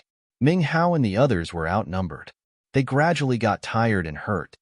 When Fandalei attacked the Cloud Tribe that year, although he was a territory Ancestor realm expert, he had to seize the chance when the Cloud Tribe was in a civil war to defeat them. The Cloud Tribe could use the natural advantages of the Sea of Clouds to resist even territory Ancestor realm experts. Xian He's side didn't have a territory Ancestor realm expert. The only expert in their team was fighting against Fandalei. As the warriors of the Cloud Clan torrentially came, the defense that Ming Hao, Xian He, and the others had created slowly collapsed. They got hurt, eventually. Suddenly, layers of space barriers cracked. Thousands of lightsabers shot out from underneath. Cloud Tribe warriors around were slashed into pieces of flesh. Swoosh, swoosh, swoosh. Sharp space sabers shooting from the barrier explosion took a group of the Cloud Tribe warriors to hell. The attacking formation of the Cloud Tribe broke. The sharp sabers had minced them. The Cloud Tribe fellows screamed and ran away from this area. Quinn, Sillin, and Dalsa discolored and looked at the area where the sabers were shot. They understood that it was an important area to enter the world under the Sea of Clouds. It was the magical land where Skyfall Star River had sunk. Shi Yan had been sucked down there, and now something strange was happening. Did the barrier open now? Inside the thick clusters of clouds, two red halos appeared. They were so massive. They concentrated and found two beads inside the halos. They were bloody pupils. Eyes. "They are a pair of eyes," shrieked a member of the Cloud Tribe. He was so panicked as he tried to flee. Scylla and Quinn were scared out of their wits as they didn't know what the horrible beast down there was. Just a pair of eyes, and they were as big as bloody suns. How big was the body of this brutal beast? Swoosh, swoosh, swoosh. A thick, murderous, cruel aura emitted from underneath the cloud sea with terrifying bearings. It seemed to be able to break the world and tear Cloud Mist territory apart. The soul altars of the members of the Cloud Tribe were shaking hard. Under such pressure, they were about to shatter. Chapter 1525, The World-Destroying Might. Chapter 1525, The World-Destroying Might. For the brutal, earth-shaking aura came unceasingly from underneath the cloud sea. Together with that horrible aura, a pair of red eyes that were like red suns emerged. The warriors of the Cloud Tribe were shivering in great fear. They were running and trying to escape the thing under the sea of clouds. However, even though they wanted to run, their limbs were numb and their soul altars were sealed so they couldn't urge their soul power. The terrifying pressure in the soul permeated the place and expanded everywhere. Everybody was so chilled. Even Ming Hao, Xin He, and the others were frightened. They didn't know what was happening and just watched the clouds in fear. Layers of space barriers over there were torn apart. In the thick clouds and mist, they could see only a pair of red sun eyes, which contained brutal, bloodthirsty intents. Looking at those eyes, people would have been petrified. The fearful, bloodthirsty, brutal, merciless, and despairing thoughts flooded everybody here through that pair of red pupils. Low-realm warriors of the Cloud Tribe were overwhelmed by the negative energies that even the world had to fear. They cracked and they bled from holes on their faces. Many of them fell into bedevilment, and their soul altars shattered. Grrrr. A roar came from underneath the sea of cloud that shook the entire sky. Each creature's soul in Cloud Mist territory shivered. They felt the fear that would have been felt if the world ended. The members of the Cloud Tribe nearby kneeled and shivered. They didn't have a fighting will anymore.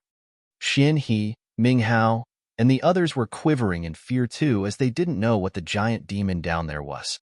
While they were still skeptical, layers of thick mist in the sea of cloud vanished. A giant creature tore the clouds and emerged. It was something so big like a giant spirit. That creature was covered in scaled armor. His head touched the sky while his feet stomped on the ground.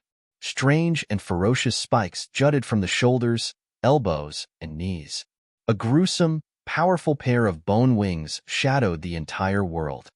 It was a horrible creature that could compare to Hui. His pair of garnet eyes carried endless bloodthirsty, murderous intents. His giant body was as big as Grace Mainland.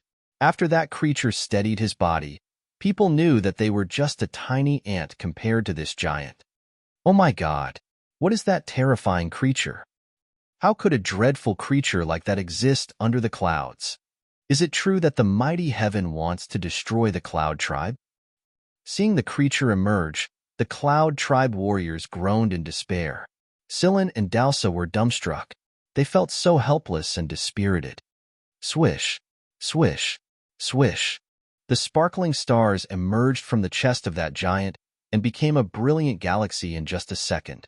The dazzling, beautiful galaxy was mysterious and mesmerizing. Each of the stars in there had vigorous life energy fluctuations.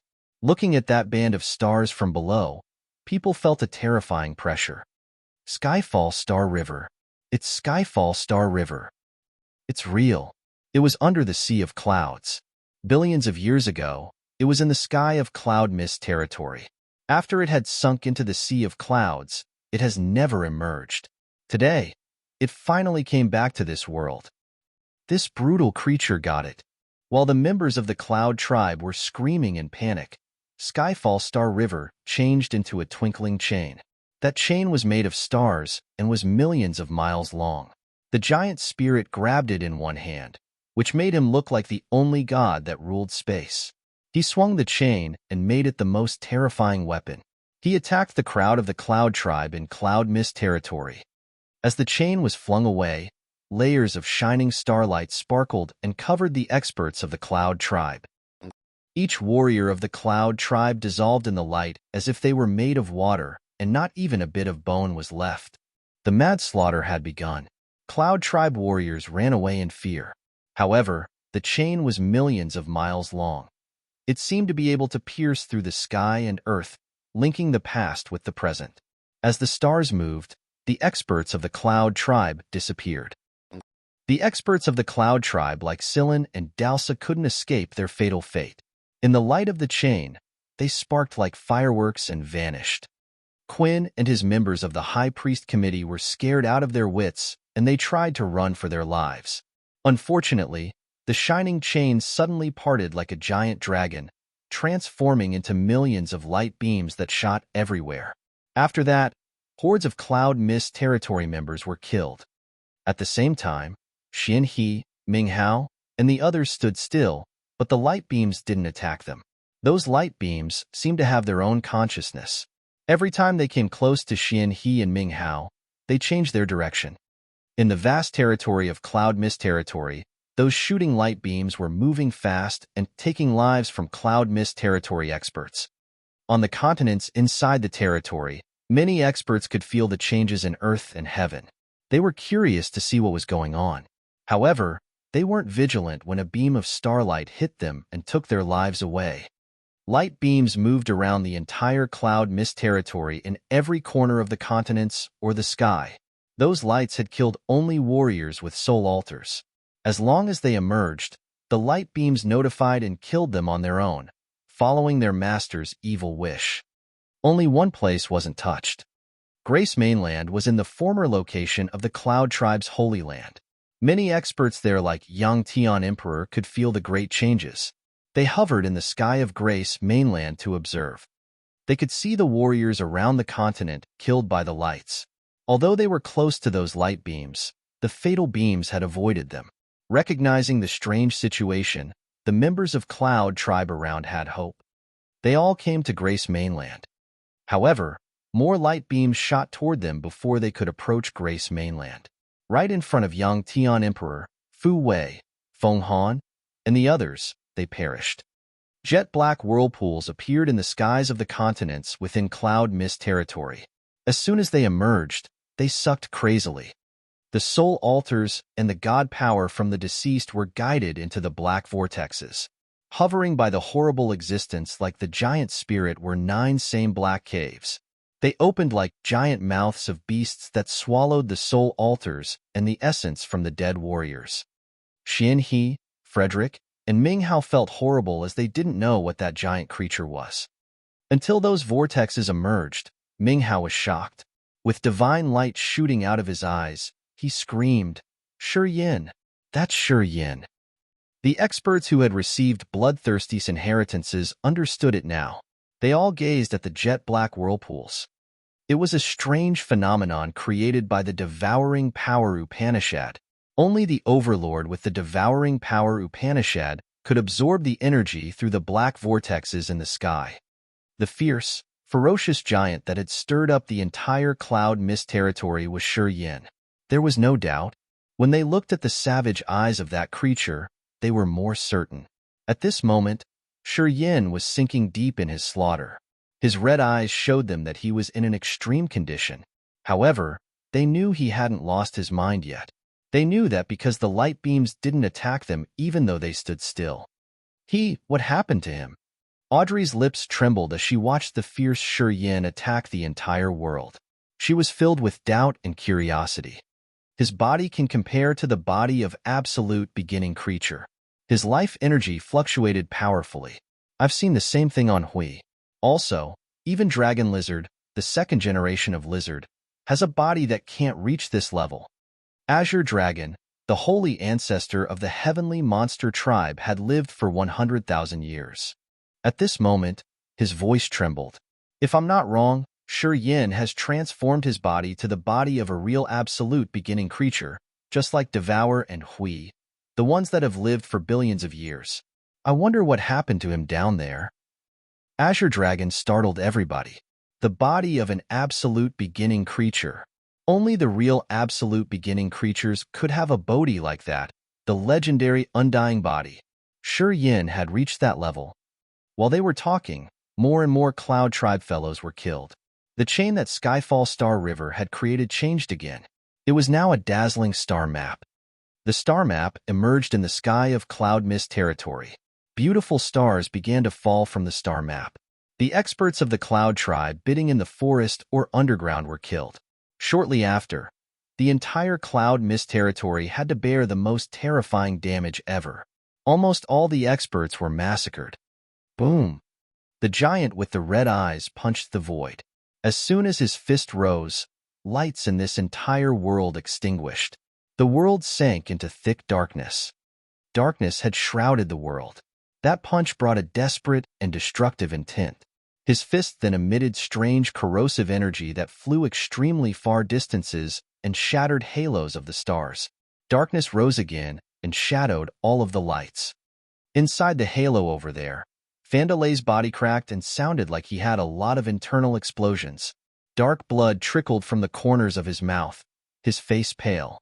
He looked at the mysterious, bright star map afar and shivered. He knew Skyfall Star River now had an owner, and he knew who its owner was. Swoosh, swoosh, swoosh. Rolling energy became waves with destructive, desperate, and chaotic energy that swarmed toward him. Fandalay felt his chest get heavy and irritated when the aura with evil, negative energies filled him. He wanted to urge his star power Upanishad, but the star map over there seemed to be able to change his energy. Fandalay discolored in fear. He retrieved power and shivered. Hesitating for a moment, he left Emperor Sea Shark and tried to run to the territory entrance.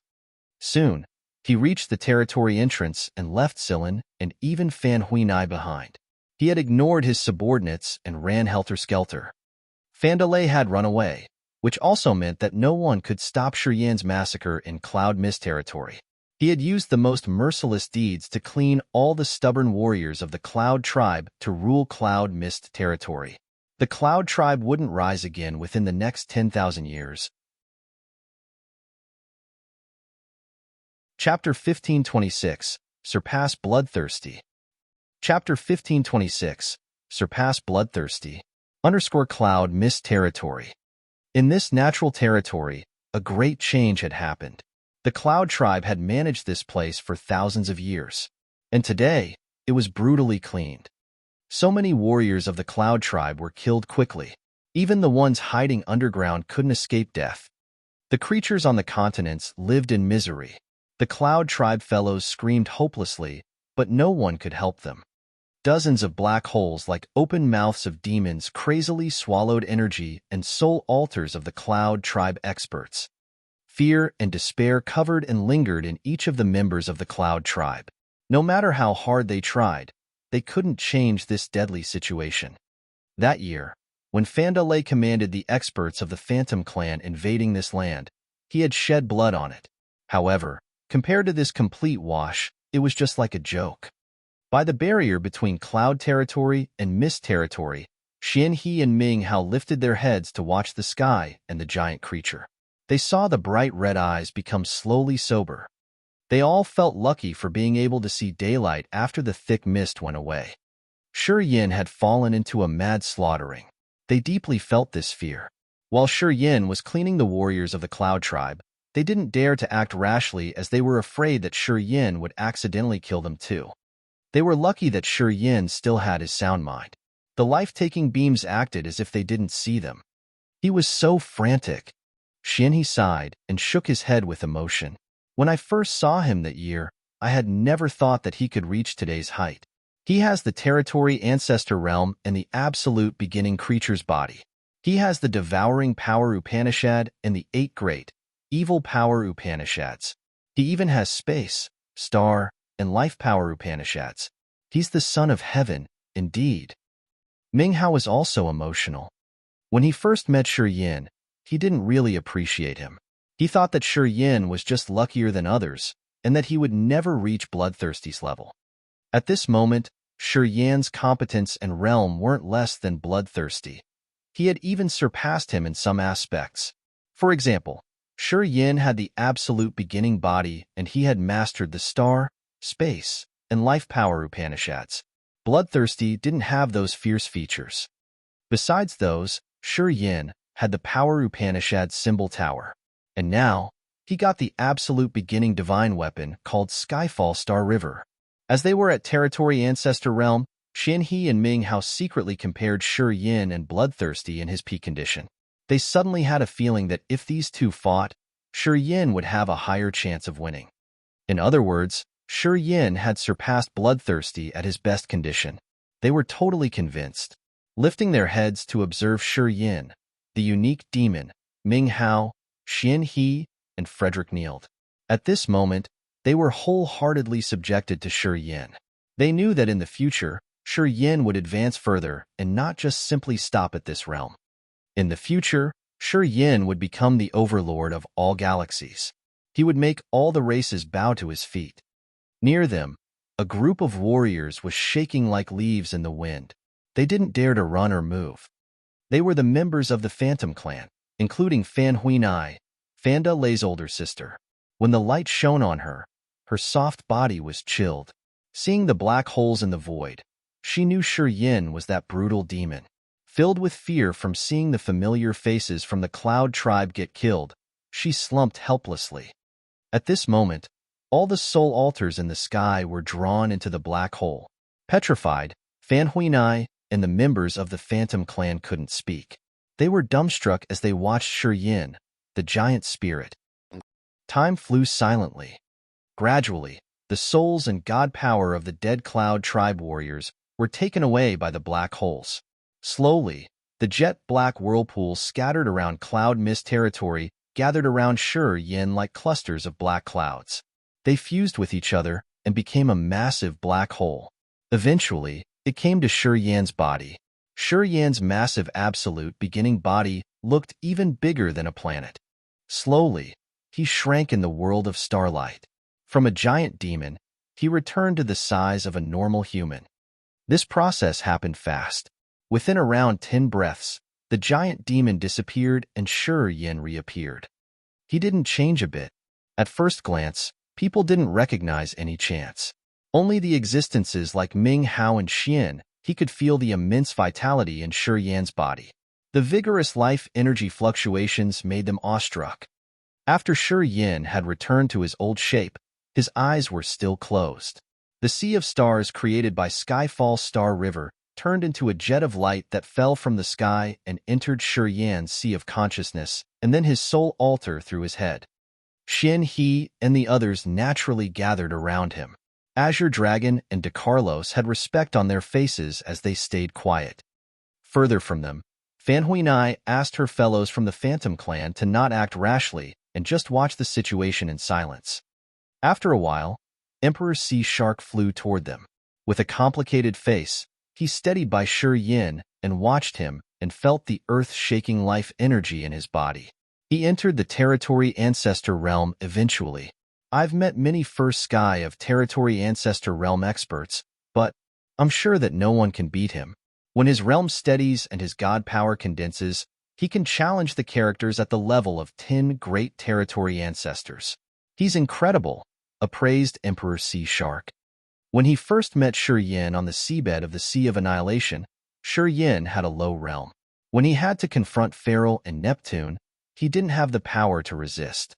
After 100 years, a relatively short period to the warriors like them, Shi Yin had amazingly entered the Territory Ancestor realm. His power was thrilling for the others to hear. Emperor Sea Shark believed that Feral and Neptune couldn't be Shi Yin's match now. When Shi Yin's realm steadied and his god power condensed, experts like Feral and Neptune couldn't even run away if they faced him. Is that him? Audrey muttered as she couldn't believe her own eyes. Where's my brother? Fan Huinai gingerly came, her beautiful face aghast.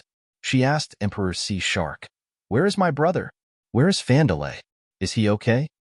At this moment, they finally noticed the Phantom Clan warriors. Shi Yin had cleared up the Cloud tribe, but he didn't hunt the Phantom Clan warriors to the last member. Apparently, he wanted to give Montesi face. Otherwise, Fandalay would have been killed already, and the members of the Phantom Clan here wouldn't have been able to escape. Fandalay left through the territory entrance. He was frightened. He knew if he stayed, he would continue to be attacked by Shi Yin. Emperor Sea Shark frowned and then continued. Shi Yin didn't kill you guys because he remembers Montesi's favor. He's giving your Phantom Clan face, right? I think you can take your fellows and leave. I think he won't attack you guys. Hearing him, Fan Huinai said thanks and bowed to greet them. Later on, you two shouldn't come to Cloud Mist territory anymore. Or else, no one can tell what will happen, Emperor Sea Shark said coldly.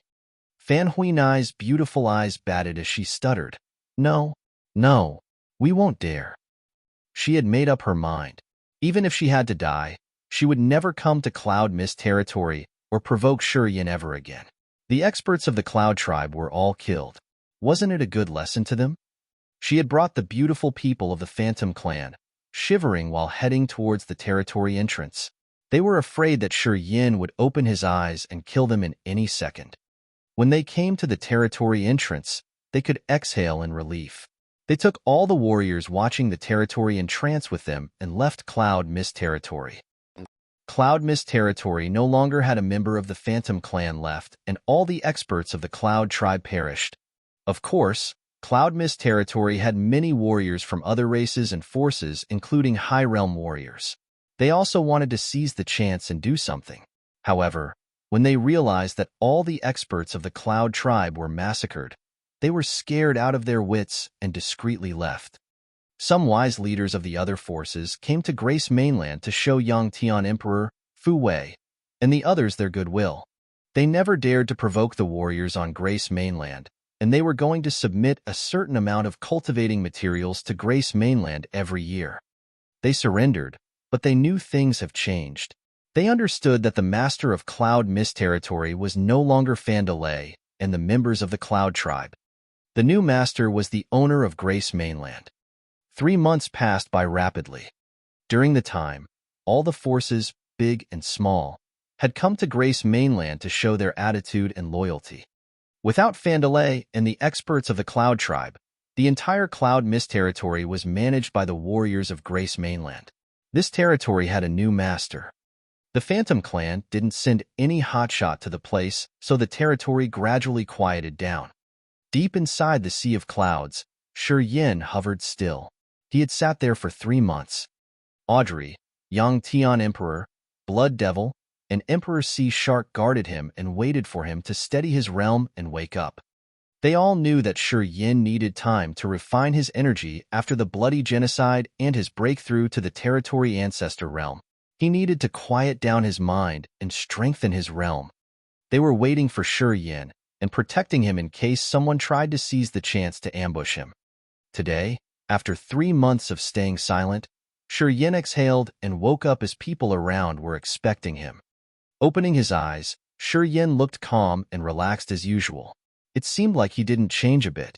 Ming Hao and Xian, he didn't sense the powerful aura of a territory ancestor on his body. While they were still surprised, Shi Yin grinned and said, "Did we take over Cloud Mist territory smoothly?" Xian He, Frederick, and the others smiled and nodded to him. Then, they hurried to ask him about the situation under the Sea of Clouds.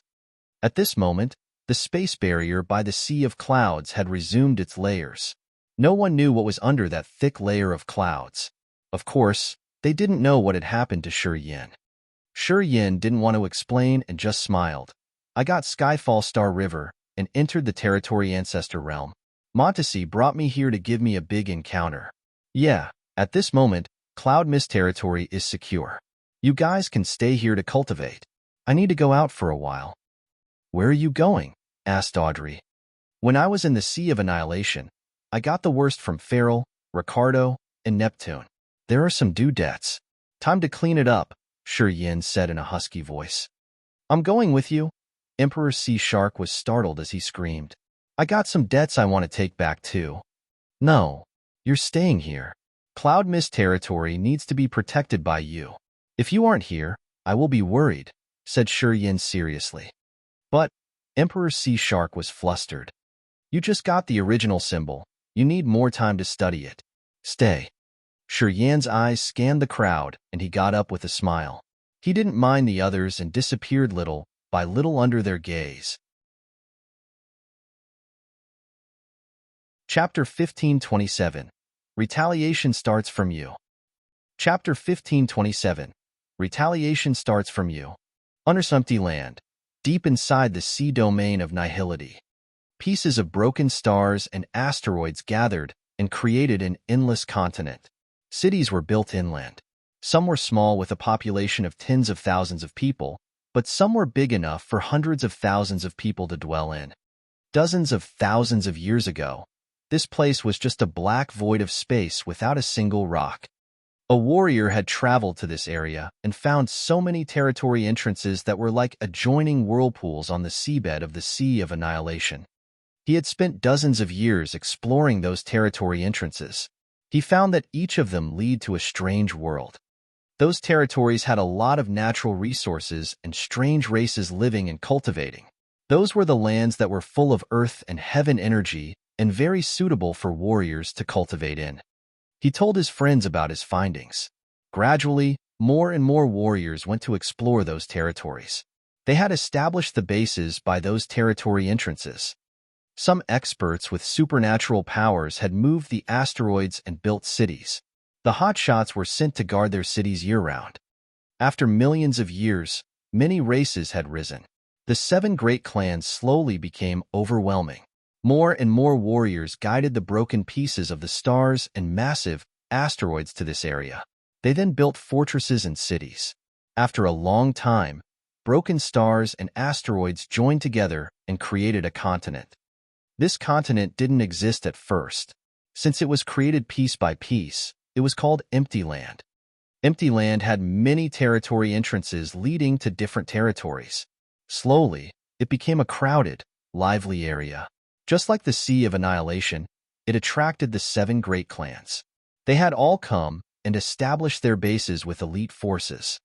Currents of people didn't cease in front of the territory entrances. They were exploiting ores and natural resources in those territories. Empty Land was their trading center where they exchanged their products for pellets or spirit stones to improve their powers. After tens of thousands of years, the empty city on Empty Land had become one of the biggest trading centers in the sea domain of nihility. The empty city was created by many smaller cities. It was very famous in the sea domain of nihility, and it attracted a lot of warriors. A corner of Empty Land. A massive, red rock was hovering, and it was around 10 times bigger than the Immortal Island. A spacious city was situated on that rock. From a distance, the city looked like a giant beast that was crouching and threatening people in their minds. This city was one of the ancient monster clan cities. On Empty Land, the ancient monster tribe didn't have just one city. Currently, this place was given to Feral. Many warriors of the ancient monster tribe cultivating lightning had come and become Feral's subordinates for a chance to learn the mysteries of lightning and thunder power Upanishad from him. In the highest tower of the city, the ground was inlaid with blue crystals.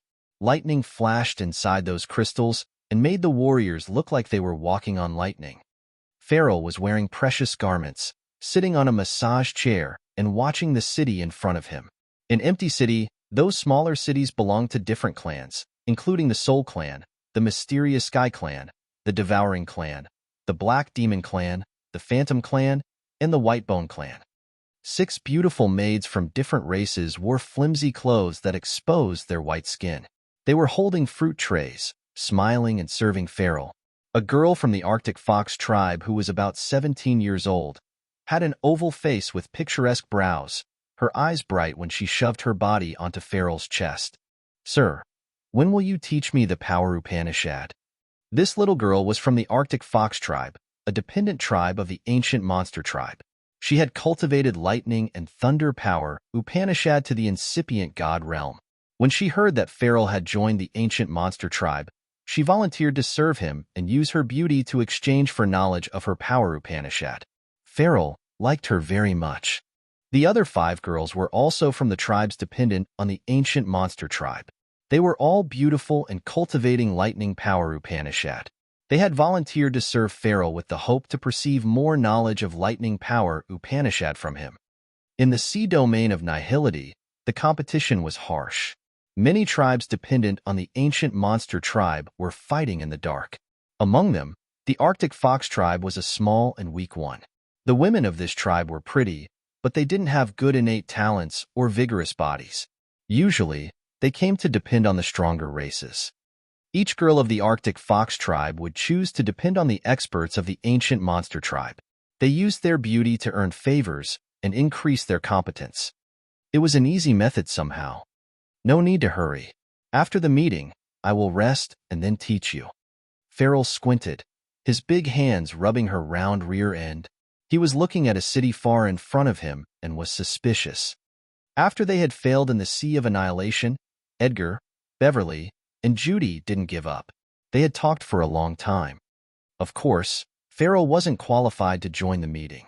He didn't know what Edgar, Beverly, and Judy had discussed. He just knew that it was related to Sauron, one of the 10 great territory ancestors. After that, Beverly sent Farrell and Keith to Empty Land and asked them to stay and wait for Beverly. Neptune and Oliver didn't return to their clans. They came to Empty Land too. They said that they needed to join an important meeting. The 3 second sky of territory ancestor realm experts, Beverly, Edgar, and Judy, didn't go to Empty Land. The others didn't know where they went. Farrell had been waiting for a long time. He had asked Keith several times to see if Beverly was back. Keith told him not to hurry and that Beverly would come soon, so he should be patient. Meanwhile, Farrell had used the ancient monster tribes channels to check the territory where Shi Yin and Emperor Sea Shark went. Slowly, he discovered some clues. Farrell had discreetly contacted Neptune and Keith. After they had located the territory, they were going to join hands to kill Shi Yin, the potential danger. Sir Farrell, here comes the prisoner. A dark voice came from a long corridor behind him. A savage member of the ancient monster tribe came and held out a phantom woman in his hand. The woman was around 30 years old, her beautiful face gory. 2 sharp lances were pierced through her limbs to shackle her and stop her from moving. She had bloodstains all over her body. Apparently, she was tortured. The brutal ancient monster tribe warrior held her hair and raised her in front of Farrell. The poor woman's eyes were filled with resentment. She said through gritted teeth, "My fellows will never forgive you. Madame Monacy will kill you." She was Kellen, a member of the Phantom clan. She was responsible for collecting information in Empty Land. 3 days ago, she was kidnapped while buying cultivating materials. In which territory? Farrell wore a cold face. Looking at the poor figure of the woman, he just laughed. Monacy? She killed my mount and cleared my base on the seabed of the Sea of Annihilation. Because of her, I'm going to kill your Phantom clan. You should know that I finished all of your fellows on the island in the Sea of Annihilation. But I'm living well, aren't I? You won't stay content for long. Kellen shouted and wiggled. Electricity ran through the lances and reached her heart. The cuts on her body cracked open and she bled terribly. Haha, Sir Reed, you're so cruel. You scare us. The girls by Farrell covered their mouths and giggled. However, they looked excited as if they really wanted to see the bloody scene. She knows the location. I haven't wormed the name of the territory out of her yet. I think you can do that easily, sir. The ancient monster tribe warrior grinned fiendishly. He was Reed, and he was cultivating lightning power, Upanishad to second sky of immortal realm. He had become Farrell's subordinate. Yeah, it's not difficult. Farrell pushed the Arctic fox girl with the pretty face away. He placed one hand on Kellen's head. Electric beams shot out from his hand and moved toward Kellen's soul altar like snakes to search through her memories. Blood ran from Kellen's eyes, nostrils, and mouth. The electric beams had damaged her soul terribly. After Farrell was done searching, her soul was going to perish or break, making her a person without memories. Reed stood indifferently. He was teasing the girls of the ancient monster tribe and watching Kellen convulse painfully. Her life energy fluctuated weakly. Kellen's skin dimmed and horribly paled. She looked like a corpse. The beautiful ancient monster tribe girls were disgusted by her. They moved away as they were afraid that Kellen's blood would stain them when her body exploded. Sizzle, sizzle, sizzle. Strange electric beams emerged by Reed. Space began to ripple. Reed changed his visage and retreated instinctively. A silhouette appeared in so many ripples and became visible. Yin. Farrell was shaken as if he saw ghosts in daylight. Looking at that man, he grinned fiendishly. Good timing. I was worried that I wouldn't find you. Ha ha ha. God is helping me, ha ha.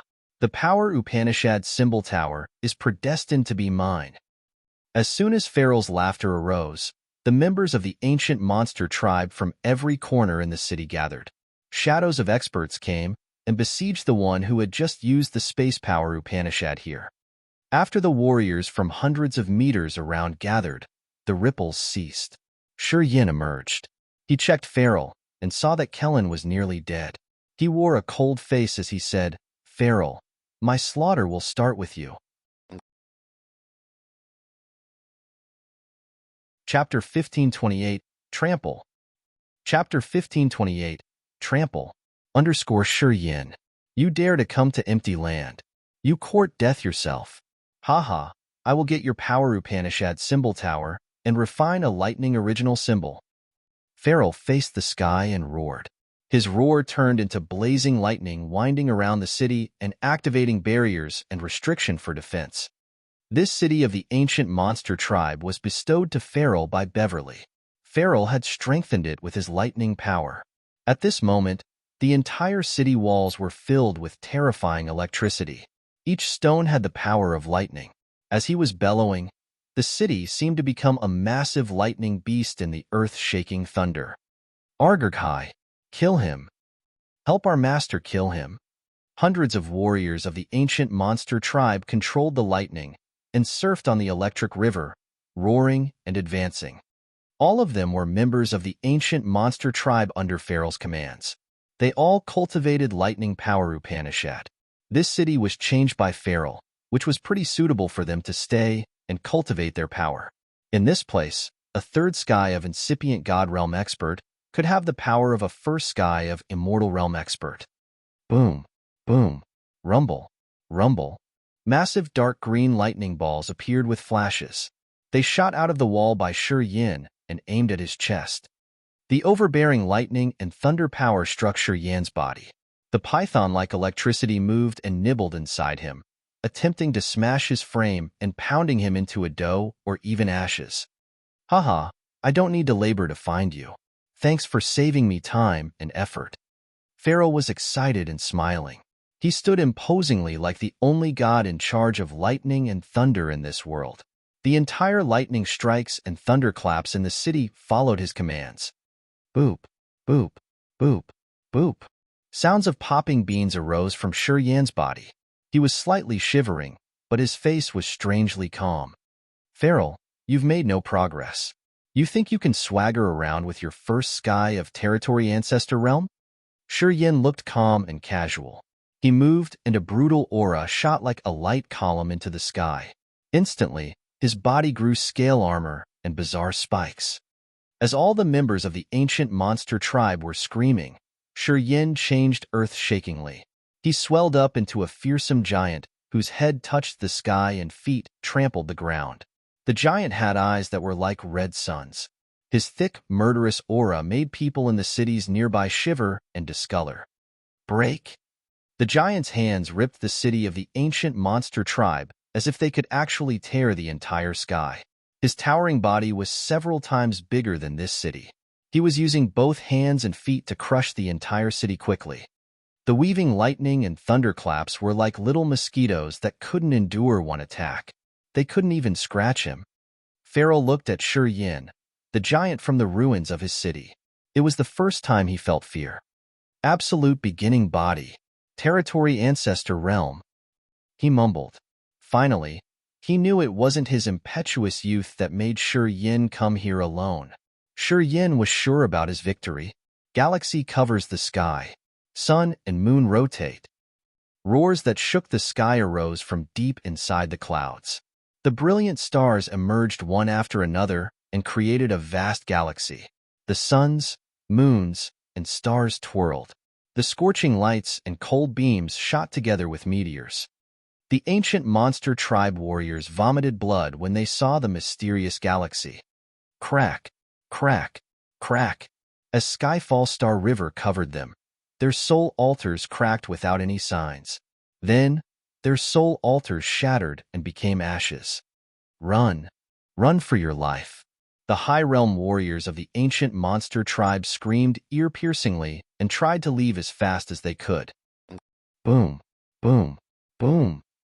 As soon as they wanted to leave, they found an invisible barrier that was a thick space wall blocking their exit. Space energy rippled like waves and sealed the entire area. Unless they had reached the territory Ancestor realm, no one could break that space seal. They were fixed at their spots. Sir Feral, help us. Please help us. The 6 beautiful girls of the ancient monster tribe cultivating lightning power Upanishad had to move and duck all the time. They were flustered and disheveled as they tried to break the wall to run away. However, at their realms, they didn't have any hope. The pretty girl that had laughed at Kellen was pathetic. She begged Feral to protect her. Sure, Yin. If you attack me, you will have to face the entire ancient monster tribe. You won't have a decent end. Feral roared. Lightning balls shelled from his territory. They moved in the sky and swelled into big continents with winding electricity. Altogether, they barged into Sure Yan's absolute beginning body. The continents with the essence of lightning power Upanishad were intimidating, and they were the nemesis of creatures in soul form. If Audrey was here, her brutal souls and ghosts from the soul-refining cauldron would burn to ashes. Anyway, Sure Yin wasn't afraid. He used his body to receive the attack from the lightning continents. Come. Sure Yin was now a fearsome giant with a pair of mountain-like legs.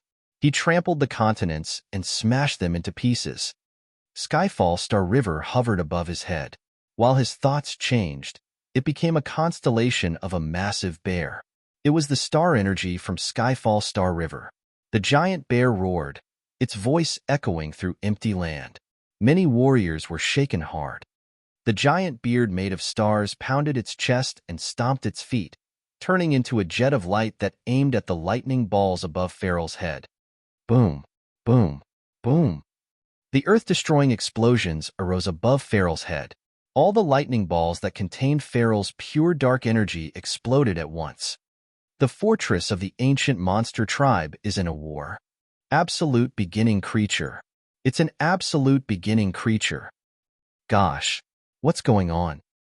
Warriors in different cities of different forces could feel the commotion of the great battle. After being dazed, the warriors who thought they were strong enough began to head to that area. Many people who knew Sure Yin, like Tu Shih and his wife Yiyun, Dragon Lizard, the White Bone Clan warriors, and the Black Demon Clan warriors gathered on Empty Land and waited to join an important meeting. No one had ever imagined such a furious and destructive battle could happen on Empty Land. They were attracted and went to that area. It's a real absolute beginning creature. A real absolute beginning creature.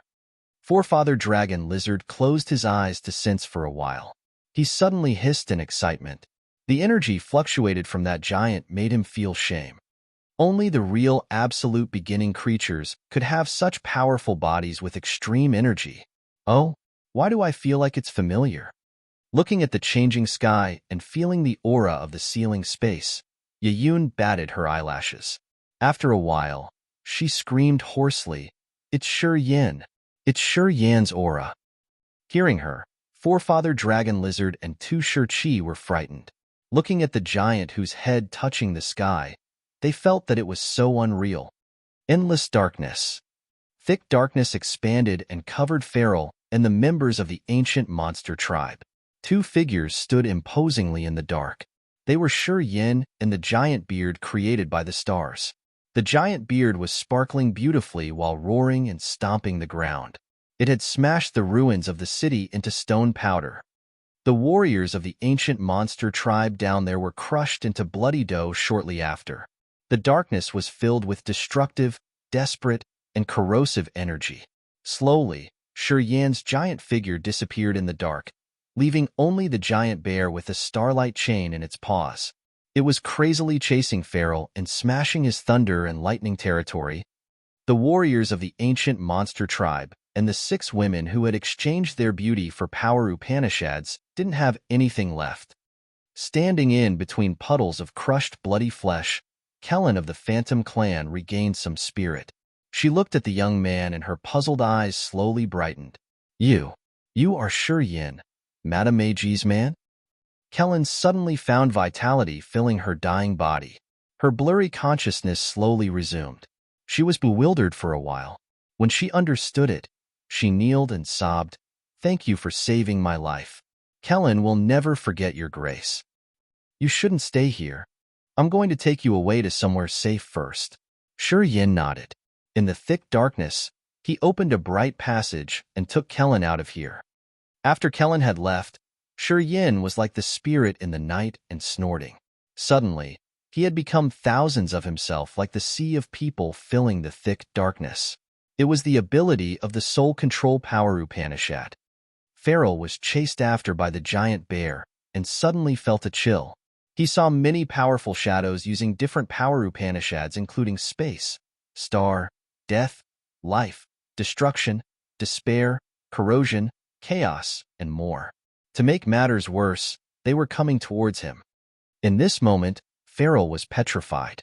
He felt like several thousand territory Ancestor realm experts were attacking him at the same time. He had almost collapsed. Those shadows had intimidating life energy with immense soul magnetic fields. At Feral's realm, he knew they were real experts and not just illusions.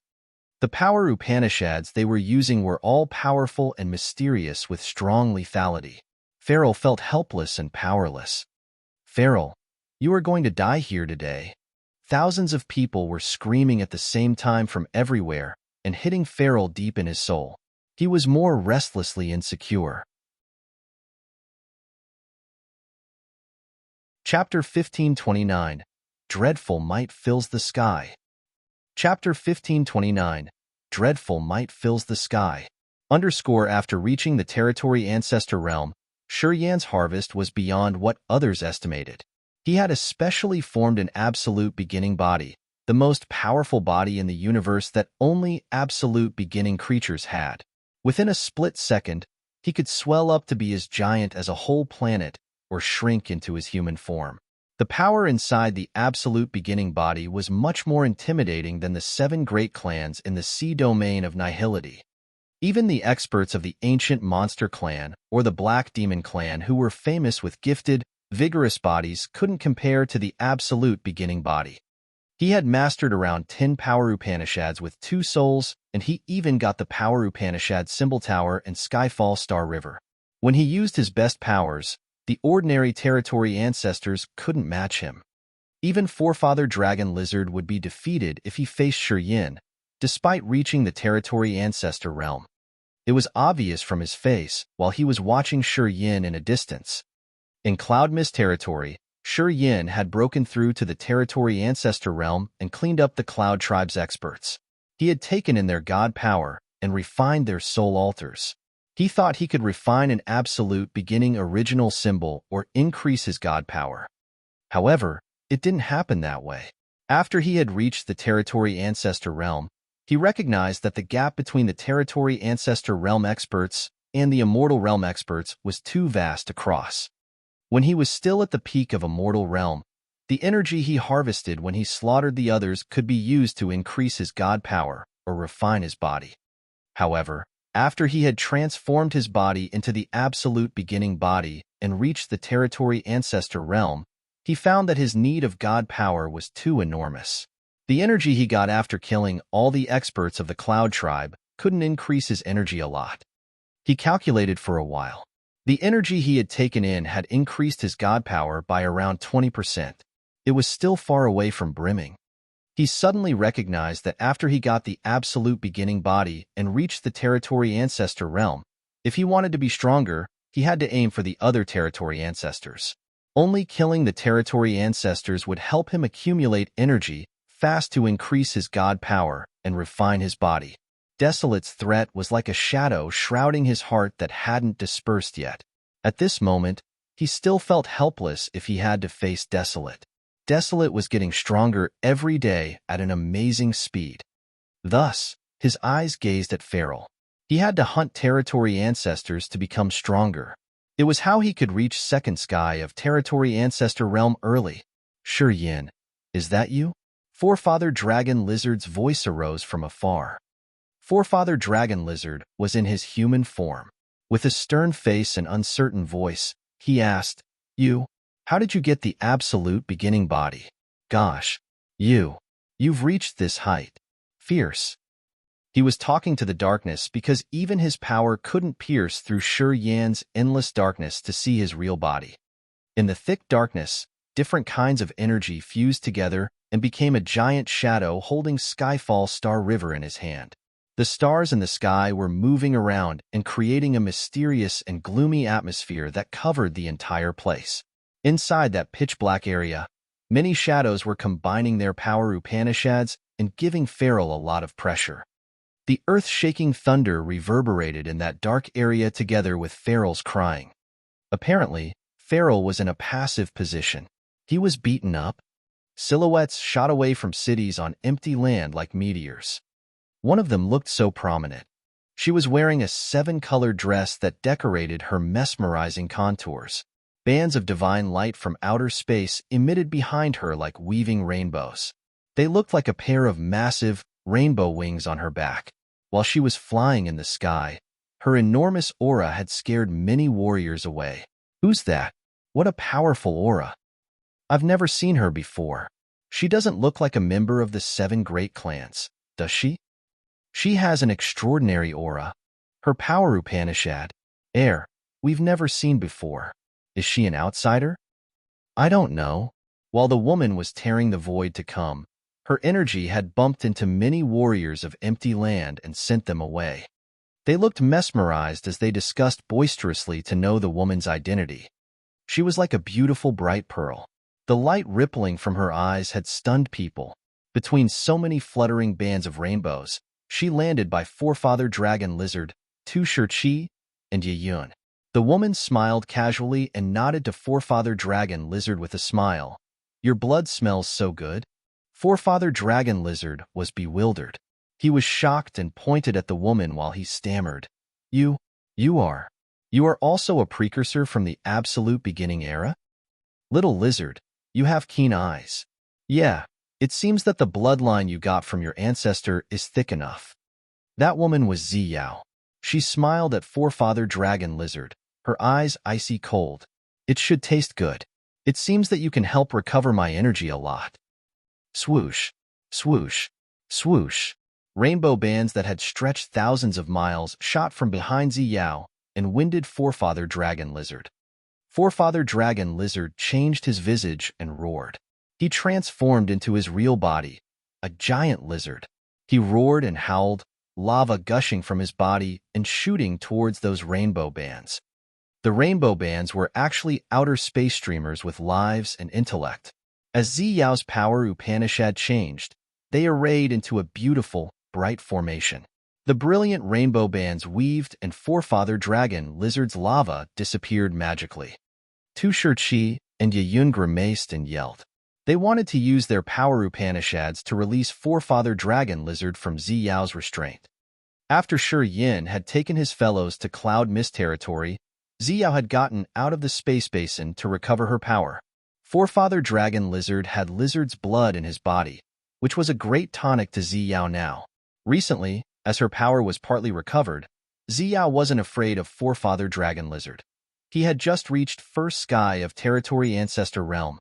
She hid in a corner of empty land and waited for a chance. When she saw Forefather Dragon Lizard, she stepped out and didn't want to show mercy. Little lizard, your ancestor wasn't my equal match that year. Do you think you are? Zi Yao smiled gently. Massive rainbow bands changed into ferocious snakes, which were hundreds of miles long and hovering in the sky. Vaguely, Zi Yao's true body emerged with an earth-destroying aura shrouding the entire empty land. The warriors who came because of Shi Yin felt horror-struck. They lifted their heads to watch the sky instinctively. They then saw an absolute beginning creature in the shape of a 12-headed snake. The soul-pressing aura made many warriors slump and shiver. Under the terrifying intimidation of the absolute beginning creature, they were petrified and couldn't think about fighting. Until now, The warriors in the sea domain of nihility were searching for the absolute beginning creatures. They hoped that they could kill them to reach the territory Ancestor realm. They could eat the absolute beginning creatures to transform their bodies and improve their life magnetic field. They thought that it was a long time since the absolute beginning era ended. Thus, if the absolute beginning creatures were still alive, they must be feeble. Obviously, they thought that the absolute beginning creatures were just strong beasts that they could hunt easily. Today, Yin had swelled up to reach the size of an absolute beginning creature and trampled the ancient monster clan city, killing their warriors. And then, Zi Yao appeared as she was attracted by forefather dragon lizard's flesh. She was hovering in the sky of empty land and showing her a world-destroying power. All the warriors were shaken. They finally knew that the heroes in that era weren't people they could provoke. Bands of rainbows had become a massive heavenly snake which then coiled around forefather dragon lizard's true body. Under that terrifying attack, Tu Shiqi and Yuan were blown away more than 100 miles. As they hadn't reached the territory Ancestor realm, they weren't qualified to join that battle. Forefather dragon lizard, the giant lizard, was roaring and howling. A world of lava was created around a scorching lava pond. The explosive power of many volcanoes erupted and shook the entire place. Lava was sent everywhere. Forefather dragon lizard howled and resisted Zi Yao's rainbow shackles. Little lizard, give up. Give me your ancestor's bloodline. I can recover greatly with it. Don't wiggle. There's no use. Zi Yao smiled casually. Above her, her real body of a 12-headed snake shadowed the entire empty land and gave the warriors here the intimidation of absolute beginning creatures. Rurueraer. Suddenly, the giant that had disappeared into his darkness reappeared. His body was covered in scaly armor and sharp spikes. The pair of bone wings on his shoulder was as wide as 2 continents. His fingers looked like they could break everything when they grabbed Feral. When people looked at them, they saw Feral transform into his monster body of the ancient monster clan. He looked like a small seal trapped in a massive anchor. The sharp claws had torn him apart. Feral's monster body was like a small mountain, but he was just a chicken compared to that giant. Boom, boom, boom.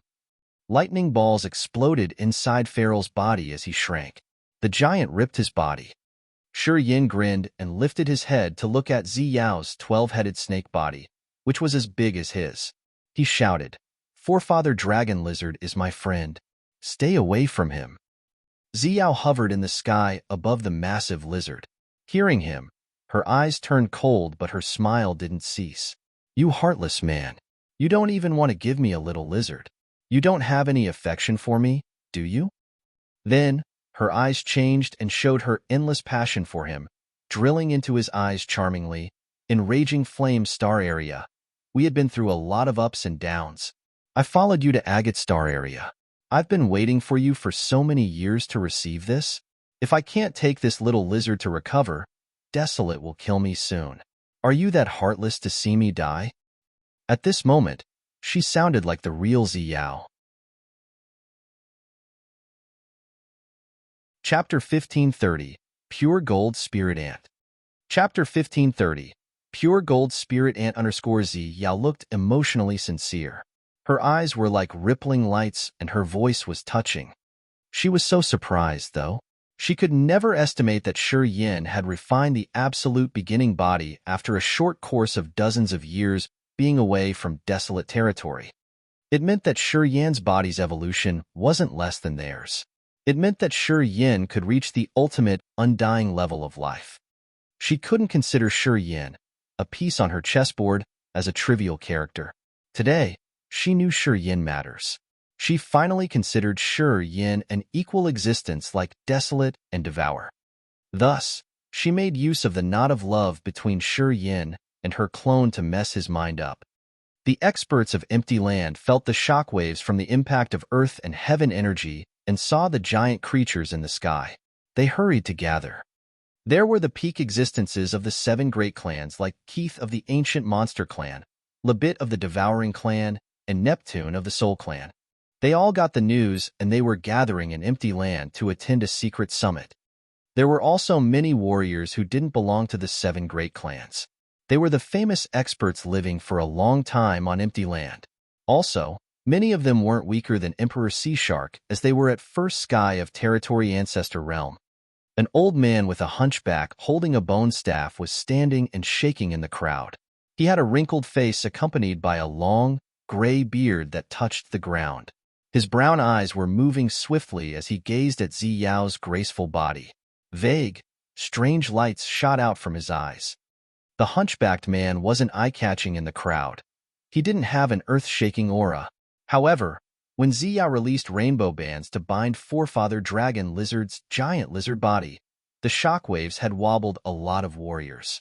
The old man with the bone staff stood still as if he was rooted there.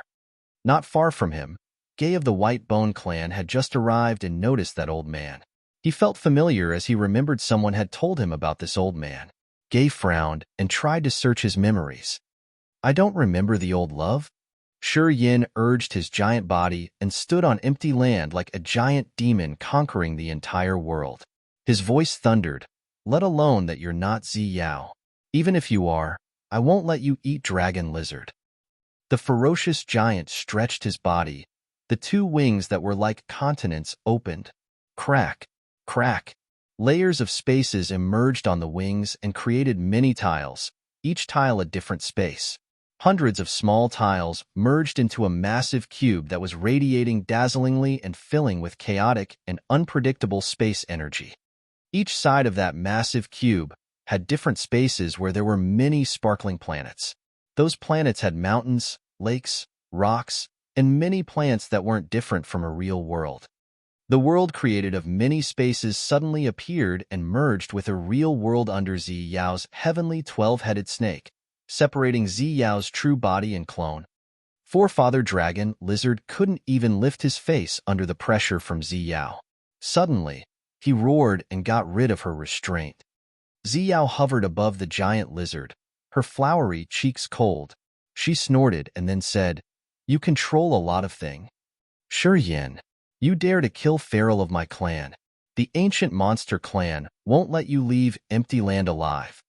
Keith was like an ant that yelled at Shi Yin's giant body, his voice reverberating the entire empty land. Neptune was bobbing between his brutal souls. He sneered and floated up to face Shi Yin. "Absolute beginning body, territory Ancestor realm. Haha, if I kill you and eat you, perhaps I can have an absolute beginning body too." Neptune became greedy. "You don't want to live anymore." Shi Yin's ear-piercing smirk echoed. A vast and brilliant galaxy appeared as his 2 hands pulled the void. Diamond-like stars moved and showed the most beautiful and mysterious area of the universe. All of a sudden, Skyfall Star River became a massive net that could shroud the entire world, aiming at Neptune and Keith of the ancient monster clan. Stars move. Suns and moons shuttle. An ancient, low-pitched voice ran directly in people's sea of consciousness. The starlight rays moved and weaved with each other like a big hammock. The suns, moons, and stars released their lights with high heat. Together, their blinding halos filled this entire world. Neptune and Keith, the 2 territory ancestors, sneered and urged their power Upanishads when Skyfall Star River fell upon them. Soul Bridge. Billions of ghosts and brutal souls gathered and created a bridge, which reached endlessly to the deep area of the Soul Clan to wake up the brutal souls that the Soul Clan had nourished. The restless crying and screeching came from the other end of the Soul Bridge. The soul-destroying sounds of billions of crying souls had been transmitted through the Soul Bridge. Puffed, puffed, puffed. Dozens of experts at the incipient God realm and immortal realm near Neptune vomited blood and trembled hard. They turned as pale as white paper. That soul-destroying sound wasn't aimed at them. They were innocent victims. Shi Yin bore the attack. His giant body wobbled. The soul-destroying sounds were like sharp lances hitting his soul altar and hurting it shortly. At the same time, Keith of the ancient monster clan sneered and held a shell that was made of neither gold nor jade. Cold light dots sparkled inside the shell when some rumbling noises arose. So many tiny insects that even naked eyes couldn't see flew out. Billions of them had pierced through Skyfall Star River and attacked Shi Yan's giant body. Pure God Spirit Ants.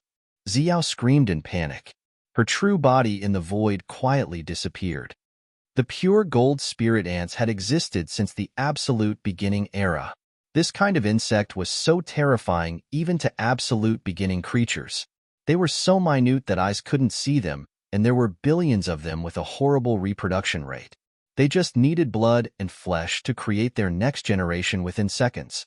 1,000 pure gold spirit ants could create several later generations in 1 minute with the body of an incipient god realm expert as its food source.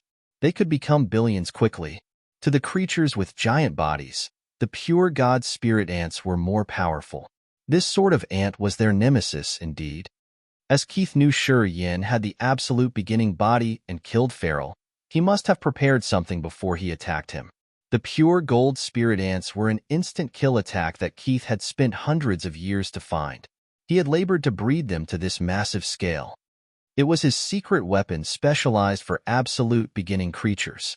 He hoped that he could use those ants to suck the absolute beginning creature's blood and energy. Seeing Yin and Zi Yao, the desire in his heart burned him. He immediately used the pure gold spirit ants to achieve what he had dreamed of for so many years. As soon as the pure gold spirit ants were released, the rhythmical chirping sounds reverberated everywhere. Yin discolored. His co-soul felt insecure. He immediately recognized that those ants were lethal to his giant body. As people were gazing at him, his body shrank rapidly.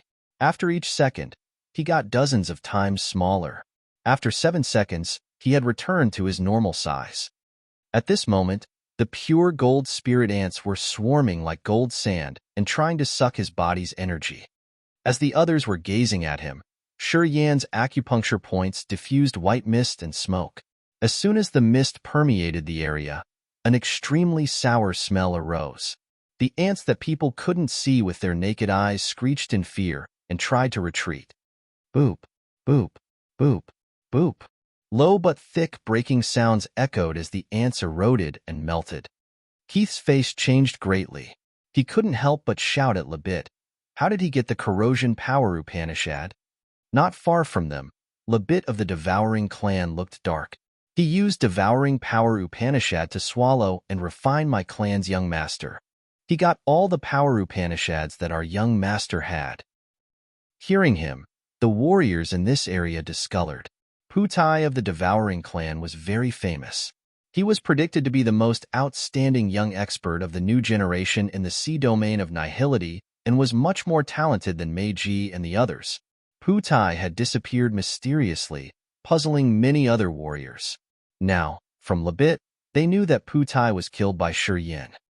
Yan's intimidation had grown further. Little lizard, come to mama. Zi Yao's laughter arose again. The giant body of the 12-headed snake that had just disappeared suddenly reappeared by Forefather Dragon Lizard. As Yin was fighting against Keith and Neptune, the snake's wound and squeezed Forefather Dragon Lizard's body, dragging him towards a territory entrance. Zi Yao's beautiful clone was sitting on the gold throne above one of the snake heads. She looked contented. After I get his blood and recovered my power, I will find you, naughty little boy. Swoosh. A shadow shot rapidly like a lightning strike, cutting through the darkness at Zi Yao. Gay of the White Bone clan discolored in fear. He recognized that the one who had just zoomed away was the hunk-backed old man standing near him. Gay tried to squeeze his brain to search for the old man's identity. After a flash, he got it and screamed, Yuan Zu, one of the 10 great territory ancestors. Chapter 1531, Yuan Zu. Chapter 1531, Yuan Zu. Underscore the hunchbacked old man turned into a jet of light and followed close behind Zi Yao. Gay of the White Bone clan shouted and screamed continuously, Yuan Zu! Yuan Zu! Yuan Zu was one of the 10 great territory ancestors in the sea domain of nihility. No one knew which race Yuan Zu was. He was really mysterious. Gay had heard about him from Hero. However, when he talked about Yuan Zu, he stammered and sounded ambiguous as he had concealed a lot of secrets. Gay was one of the territory ancestors who had lived for dozens of thousands of years, but he had never met Yuan Zu before. He knew that Yuan Zu was the very first territory ancestor who was famous a long, long time ago. When Sauron saw him, he had to greet him as if he was a junior. Gay knew that Sauron was in the same echelon with Dracula, and they were experts of the previous era. As Sauron considered himself a junior to Yuan Zu should be much older than him. Gay used to think that there wasn't a man called Yuan Zu. Until now, he knew that this expert had always existed. The old man Yuan Zu had disappeared with Zi Yao into a territory entrance in between dozens of entrances leading to different territories. This place was the favorite place on Empty Land. It attracted so many experts to come and explore the marvelous territories. Tu Shiqi and Yun saw Forefather Dragon Lizard get taken away by Zi Yao. As they couldn't do anything, they were so worried. They looked at Shi Yin with hope. At this moment, Shi Yin had returned to his normal form. A brilliant galaxy hovered above his head. It was the resized Skyfall star river. He began to stare at Neptune and Keith. Although Neptune and Keith were also at the territory ancestor realm, Farrell's deeds couldn't compare to theirs. Neptune and Keith were the key members of the Soul Clan and the Ancient Monster Clan. With their background, of course, Farrell, who had always cultivated alone, couldn't resist. Since Farrell had joined the Ancient Monster Clan for a short time, he hadn't gained the official approval from the clan. Thus, he couldn't use the strong foundation of the Ancient Monster Clan to increase his power. Otherwise, Shi Yin couldn't have killed him easily like that. Neptune and Keith were at first sky of territory ancestor realm, and their powers troubled Shi Yin. The soul bridge that connected to the deep and dark place in the Soul Clan could connect to billions of brutal souls to pressure Shi Yin. The pure gold spirit ants also struck his absolute beginning body hard. Except for that, he didn't know what else Keith had to deal with him. He had planned to smash Farrell and then kill Neptune and Keith, and even Lebit. However, he recognized that it was impossible to do all things at once on Empty Land. Zi Yao's real body had taken Forefather Dragon Lizard away. Shi Yin pondered and decided to give up on his desire to kill Neptune and Keith. After he had refined and absorbed Farrell's energy, he was going to find some chances to attack Neptune and Keith individually. Making up his mind, he looked at the territory entrance where Zi Yao had just disappeared. He turned into a jet of starlight and ran away. Go get him. Neptune, Keith, and Lebit agreed to pursue him as they had many experts here. Gay of the Whitebone clan pondered and then said, Yuan Zu is in there too. The ones who were about to move were awakened when they heard Gay's voice. They knew that they couldn't resist absolute beginning creatures even if they could get in there. They wouldn't receive anything good. They halted and didn't dare to chase after the others. They decided to stay and wait on Empty Land. Only the intimidating ones like Emperor Sea Shark had the guts to jump in there. It was an immensely vast territory.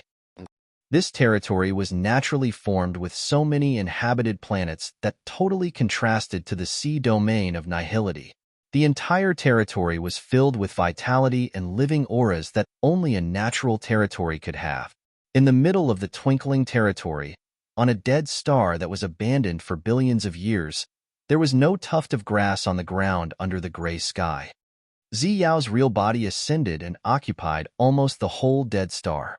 Although it was a big star, it couldn't support her giant body. Zi Yao had to wind around the planet. Forefather Dragon Lizard was now a block of meat that was tied tightly by many giant snakes.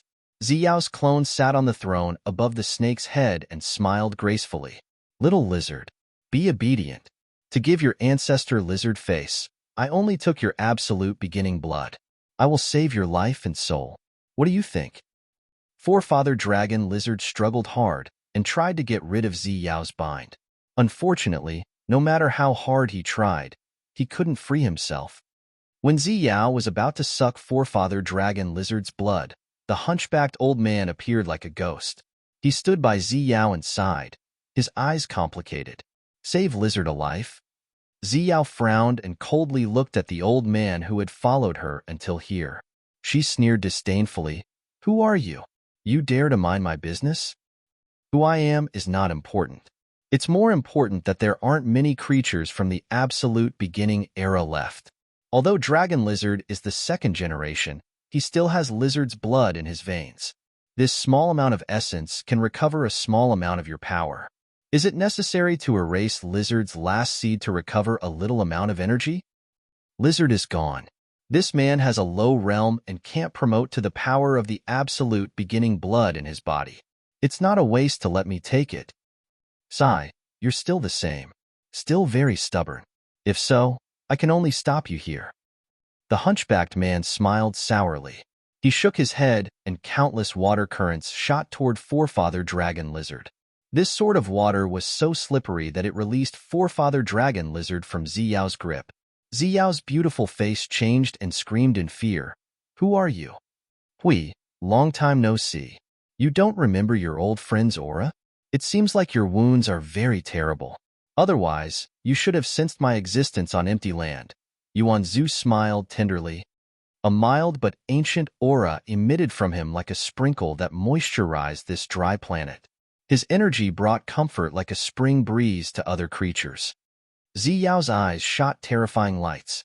She studied Yuan Zu for a while and then smiled. Oh, turns out it's you, the coward who had run away from that great war. You disappeared unknowingly. I didn't expect that you would still be alive until now. I am called Yuan Zu now, one of the oldest territory ancestors of the sea domain of nihility. I exist in this form. I didn't interfere with the changes of times. I didn't join the war between the 7 great clans. I'm just a bystander, watching the ups and downs, and some interesting stories in this era. Yuan Zu smiled faintly. Our time is over. We shouldn't forcefully interfere with this time. Otherwise, we would destroy it altogether. I hope you guys stay mindful. Our time is over. Don't bring catastrophes to this time. It's the mindset of a coward. Zi Yao looked disdainful. If this era can't endure our power, it will be destroyed. A new era will replace it.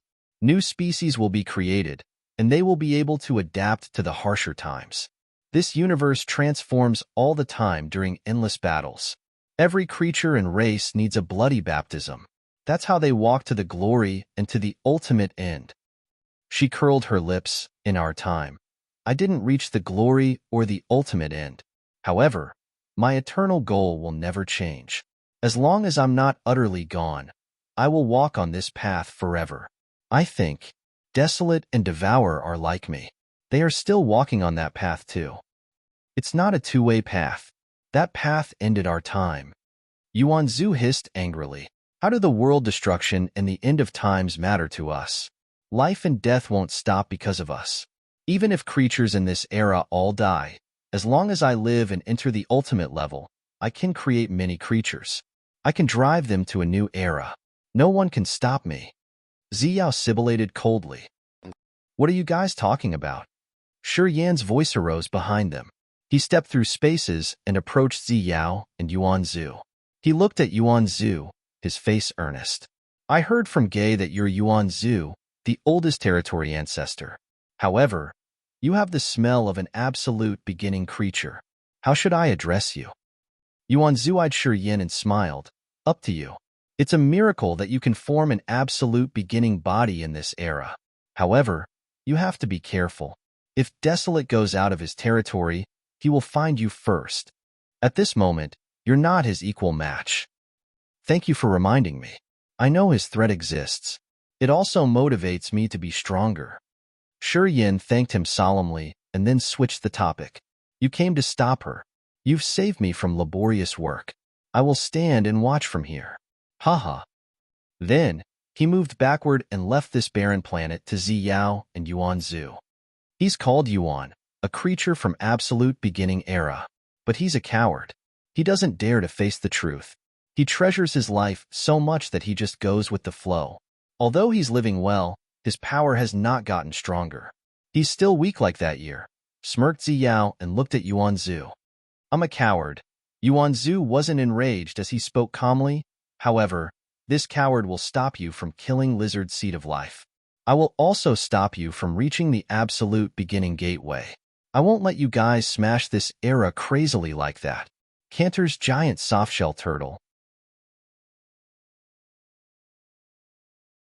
Chapter 1532, Tranquil Mind.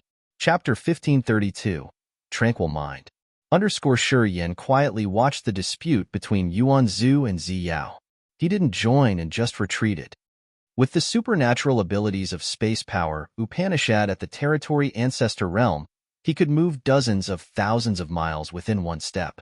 His body shrank into a small that the naked eye couldn't see. As he had just killed Feral on empty land and taken his soul altar and god power, if he joined the battle, it would affect his refining process. Thus, he decided to stand and watch the fun. Of course, he didn't stay idle. His speck-sized body moved one round in the void and then headed toward Forefather Dragon Lizard. Because of Yuan Zu, Forefather Dragon Lizard was free. Shivering, he transformed into his humanoid form. His body was iron-red as if he was made of burning iron. The ground under his feet cracked as it was roasted. Waves of heat expanded like vague mist. This place was a massive continent in strange territory. Zi Yao's 12-headed snake body had each head occupy a corner of the continent. Her massive body was like 12 mountain ranges filling this entire place. Forefather Dragon Lizard in his human form was standing by a giant snake body. He was panic-stricken, though. As soon as he could move, he was about to pierce through the atmosphere to run away. "Don't!" Suddenly, Sure Yan's voice whispered in his ear. Forefather Dragon Lizard was shaken. He looked around and found a tiny human that was 100 times smaller than a normal adult standing on his shoulder. It was Sure Yan. Why are you here?" Forefather Dragon Lizard was petrified. He didn't dare to move as he was afraid that he could accidentally break Sure Yan's minute body. While he was on empty land, Sure Yin had turned into the giant body of the absolute beginning creature. At that time, he looked like a giant demon that touched the sky and tramped the ground. His brutal, savage aura permeated every corner of empty land. And now, Sure Yin had shrunk billions of times and was like the size of a fly, which made Forefather Dragon Lizard instinctively think that he got hurt severely. However, Forefather Dragon Lizard quickly knew he was wrong. Sure Yan's tiny body was like a grain of sand, but the energy it bore could break the entire sky. The energy stored inside his body, which was smaller than a fingernail, was more than that of 10,000 flood dragons of heavenly monster tribe. She's fighting Yuan Zu. Moreover, her wounds haven't recovered yet. If we shrink our bodies to hide, she can't spot us easily while fighting. Sure Yin said deliberately and pointed at the void above his head. Deep in the sky that used to be gray, bands of rainbows had woven into a bright light curtain and shrouded the entire sky. She has sealed the sky deep up there. We should shrink our bodies to stay on this continent. While fighting, she can't notice or sense our location. You shouldn't wiggle. If your body touches the halo over there, it will expose your whereabouts. She can spot you that way. Listening to him, Forefather Dragon Lizard understood. He abolished the thought of breaking the seal to run away. Learning from Sure Yin, he shrank his body and then hid in a scarlet mountain. From there, they could see a massive snake body that had elongated for thousands of miles. It was one of Zi Yao's 12 bodies. The snake body was giant with natural patterns of 7 colored rings winding around the trunk, which was extremely beautiful. Forefather Dragon Lizard observed those patterns with shining eyes and appraised the most perfect patterns. They are more exquisite than the natural formation. I assume they got marvelous effects anyway. As soon as he said that, it proved his assumption. The 7 colored patterns on the heavenly snake suddenly flew up like rainbow bands. The rainbows curled and moved up into the sky, weaving with each other and releasing a bright but bizarre halos. The lights had cast a massive, colorful net. The rainbow lights inside that net changed and moved continuously without ceasing. Sure Yin and Forefather Dragon Lizard eyed the rainbow lights in the sky. Lifting their heads, they found billions of rainbow bands above this continent. The rainbows connected and weaved with each other, creating a massive net to cover the entire planet. The energy that could smash the planet easily slowly generated. Grrrr. A roar that had broken the void came from pretty far away. Obviously, it was Yuan Zu's aura, one of the 10 great territory ancestors. Sure Yin and Forefather Dragon Lizard exchanged fearful looks. Yuan Zu's roar brought along a fierce aura from the absolute beginning era that only the overlord creatures in that era could have. Zi Yao was right. Yuan Zu was also one of the absolute beginning creatures. Yuan Zu had exposed his real body and fought against the 12-headed snake on this abandoned planet. As he had forced Zi Yao to use the natural patterns on her body to create a divine light, Yuan Zu's real body wasn't small at all. Also, Yuan Zu's real body had intimidation and power that weren't less than Zi Yao. The battle between absolute beginning creatures were going to take a long time. If they were equally strong, it could take up to tens of thousands of years. Even if there's a gap between their powers, this fight won't end soon. We have a lot of time. Yin stopped watching them and sat neatly in front of Forefather Dragon Lizard. He said, "I need more time to stabilize. Help me watch for a while." "Aren't you afraid that I will harm you?" Forefather Dragon Lizard squinted, his face surprised. "If you wanted to hurt me, Emperor Sea Shark and I would have been in trouble when we were on the seabed of the Sea of Annihilation." Yin smiled relaxingly. He didn't say more and just closed his eyes. Forefather Dragon Lizard looked strange. He observed Yan's fierce soul energy fluctuations. Yan's god power was all retrieved. He knew Yan had entered a magical state, which made his face more awkward. There was a sort of man like that. Sincere trust was sometimes more powerful than thousands of words. As Yin trusted Forefather Dragon Lizard, he was touched and cautious. He then guarded Yin to the best of his ability. Forefather Dragon Lizard had only one thought in his head now. No matter what, he had to protect Yin during this course. Even if Zi Yao came now, he wouldn't hesitate to stay even though he had to die. All was because of Yan's trust to him. "Did you get the location?" Neptune hissed irritatedly in a corner of a strange territory. He was sitting above a sea of brutal souls, his eyes bright in excitement. Real absolute beginning creatures. Zi Yao showing her real body had excited him and triggered his greed. The sea domain of nihility had a saying that killing and swallowing the essence blood of an absolute beginning creature could help a warrior reach the absolute beginning creature's level, and that warrior could actually become a true absolute beginning creature too. Neptune, Keith, and many experts of the empty land had risked their lives to pursue Zi Yao to this place even though they knew how fierce she was. It was because she was an absolute beginning creature. The entire body of the absolute beginning creatures was filled with treasures. Their essence blood was the best tonic to evolve the life form. Their bodies could be used to create the absolute beginning divine weapons. Their territories were marvelous, indeed. Also, their souls were great tonics to the soul pond. If they could kill an absolute beginning creature, the treasures they could receive would be unimaginable. To forces like the 7 great clans, they were benefits that they could hardly describe. There were many legends about absolute beginning creatures. These creatures were almost all destroyed during the absolute beginning era. Each of them was very precious. The absolute beginning creatures were intimidating and savage. If they failed their hunt, they were treats to others. However, if they succeeded, their harvest was unimaginable. High risks came with high benefits. Neptune and Keith were from the 7 great clan. They were all adventurers who weren't afraid of taking risks. Because of the absolute beginning creatures' bodies, they had joined hands and chased after the others from empty land. "Don't rush. We will get them soon." It was a man with 2 horns on his head, his gold eyes bright. He had a sharp, small needle on his palm that was covered in down. One end of the needle was emitting gold rays, which were continuously changing and searching for something. That man was called Clark, a member of the Buffalo Horn tribe from the ancient monster clan. He was Keith's good brother at the peak of Immortal Realm. As he got dark energy, he was just one step away from the territory Ancestor realm. The needle in Clark's hand could feel the power from creature's blood. The stronger the creature was, the better sensitivity the needle had. Suddenly, the needle stopped moving and pointed in a direction. Clark's eyes brightened as he shouted, "I got it."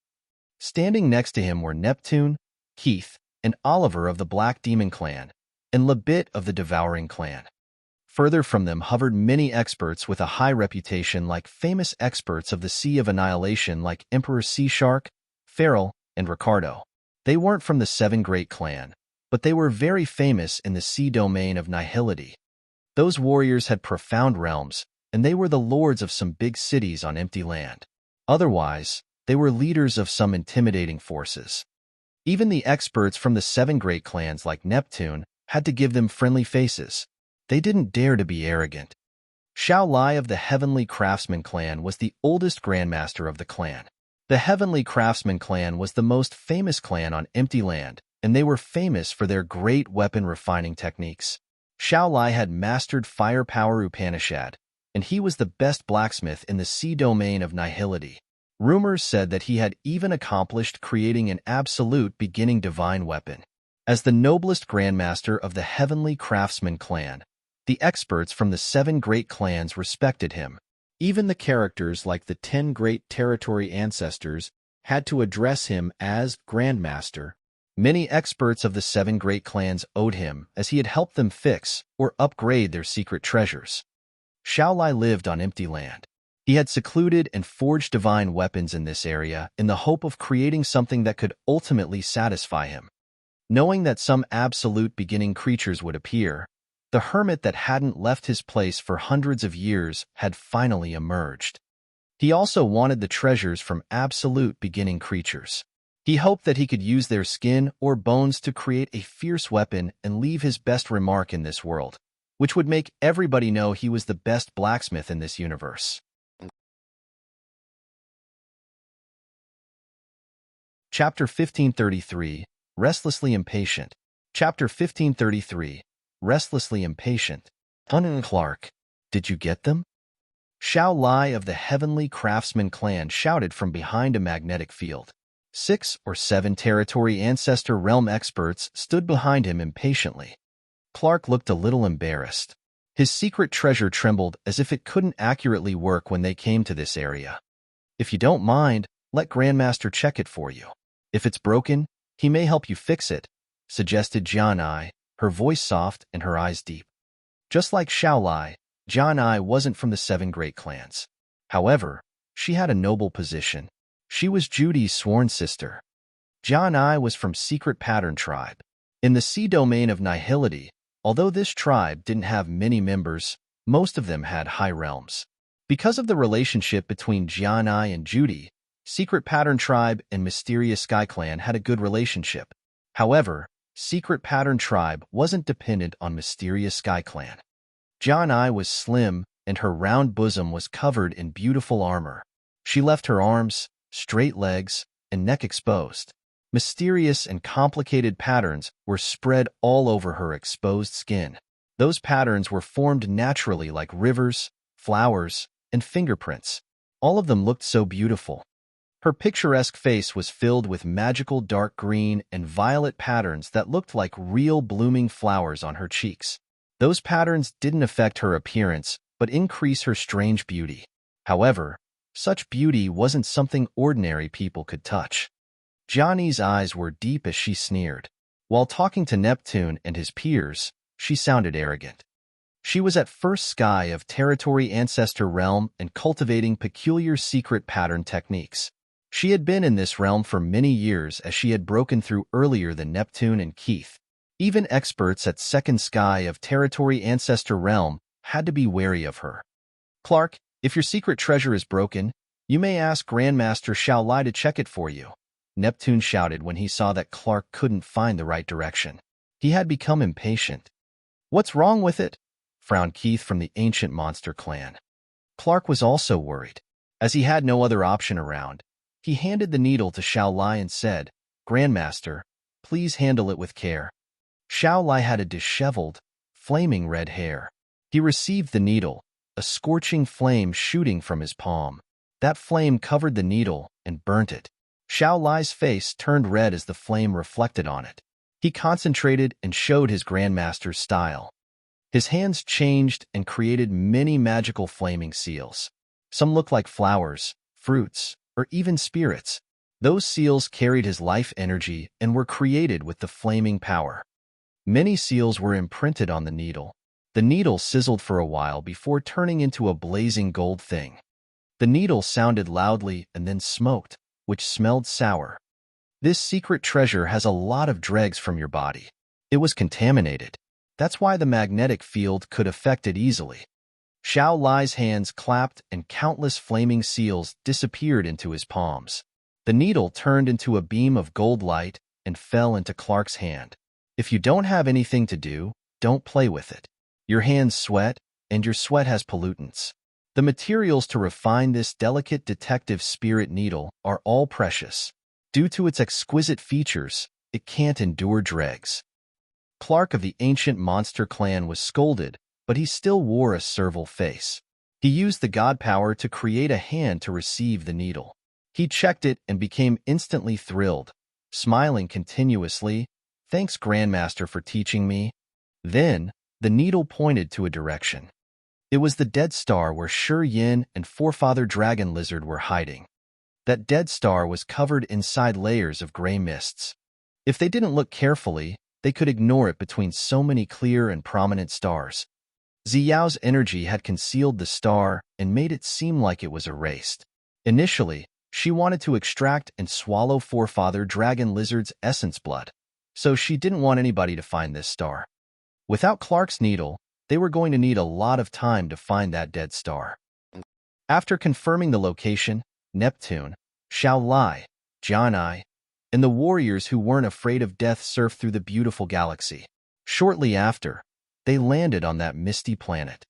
Entering the mist, their faces changed. Looking at the bands of dazzling lights above the planet underneath, they became solemn. The world under the layers of mist was unexpectedly beautiful. Each of the light curtains made of the patterns on Zi Yao's real body was full of earth-breaking energy. With their realms, they couldn't pierce through that massive light net to enter the continent underneath. They didn't know what was going on down there.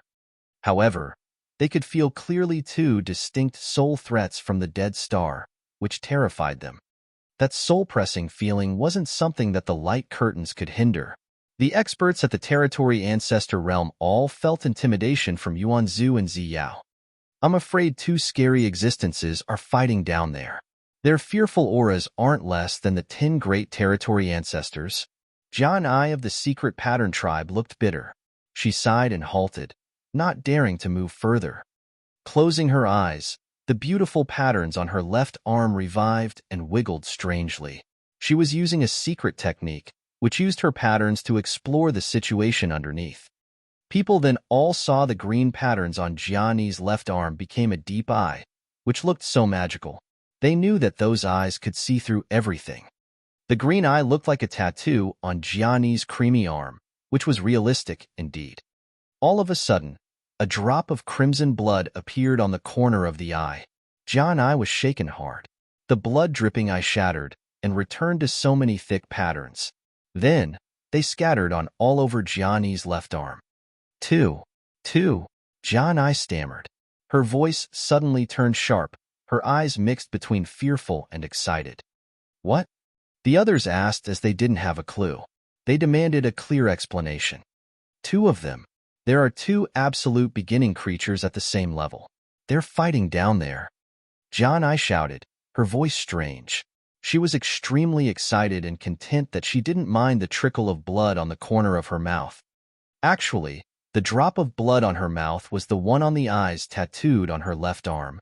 She had used blood to activate the secret technique to see the situation underneath the barrier. However, because of the two absolute beginning creatures, she had forgotten her pain. Desire and greed had shrouded her and everybody here. Oh gosh. Two absolute beginning creatures. It could take thousands or tens of thousands of years just to see one. But now, we're about to see two. They're fighting. It's a chance that happens only once in a blue moon. Yeah, there's no chance better than this. Haha, we shouldn't rush. After they fight, we will get in there and harvest. When luck comes, you can't stop it. Ha ha ha. Guys, let's discuss. How should we share them? As they had chased after them from the empty land to his area, they were so enthusiastic, their faces blushed and their eyes greedy. They acted as if they had already killed the two absolute beginning creatures, and they were about to share the treasures. They were about to get a frenzy even when they hadn't gotten through the mist yet. It showed the attractiveness of the absolute beginning creatures to the warriors. If so, Janai got the first merit. She's the powerful expert cultivating the marvelous secret pattern technique. Xiaolai laughed. He was content as if he had already seen a new absolute beginning divine weapon, and his name was known to every people in later eras. Is Shi Yin one of the two absolute beginning creatures? Asked Neptune. His words attracted people immediately.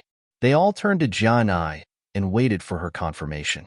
They had vaguely guessed that Shi Yin wasn't one of them. Since Shi Yin had just refined his absolute beginning body, he wasn't a real absolute beginning creature. However, he didn't experience that ancient, destructive era, so he didn't have the immense knowledge of an absolute beginning creature. Without these features, he wasn't a real absolute beginning creature. Shi Yin was just an expert who had cultivated his body to the level of absolute beginning creatures. No, not him. I'm sure he isn't one of them. Janai confirmed. Those two have archaic auras that only absolute beginning creatures have. Only creatures that have lived for billions of years could have such ancient auras. They are two real absolute beginning creatures. Listening to her, everybody rubbed their hands eagerly. Calm down. Don't rush. Don't rush. Keith shouted to calm the others to not let their auras alert the absolute beginning creatures down there. Right. We should seize the chance when they haven't finished their battle to discuss how to deal with them. Neptune rubbed his chin, his eyes sinister as he sneered. We should divide into two teams to deal with each of them. I suggest that Keith, Labit, and I form one team, and you guys from Empty Land form the other team. Not a problem. Let's do it. Excellent.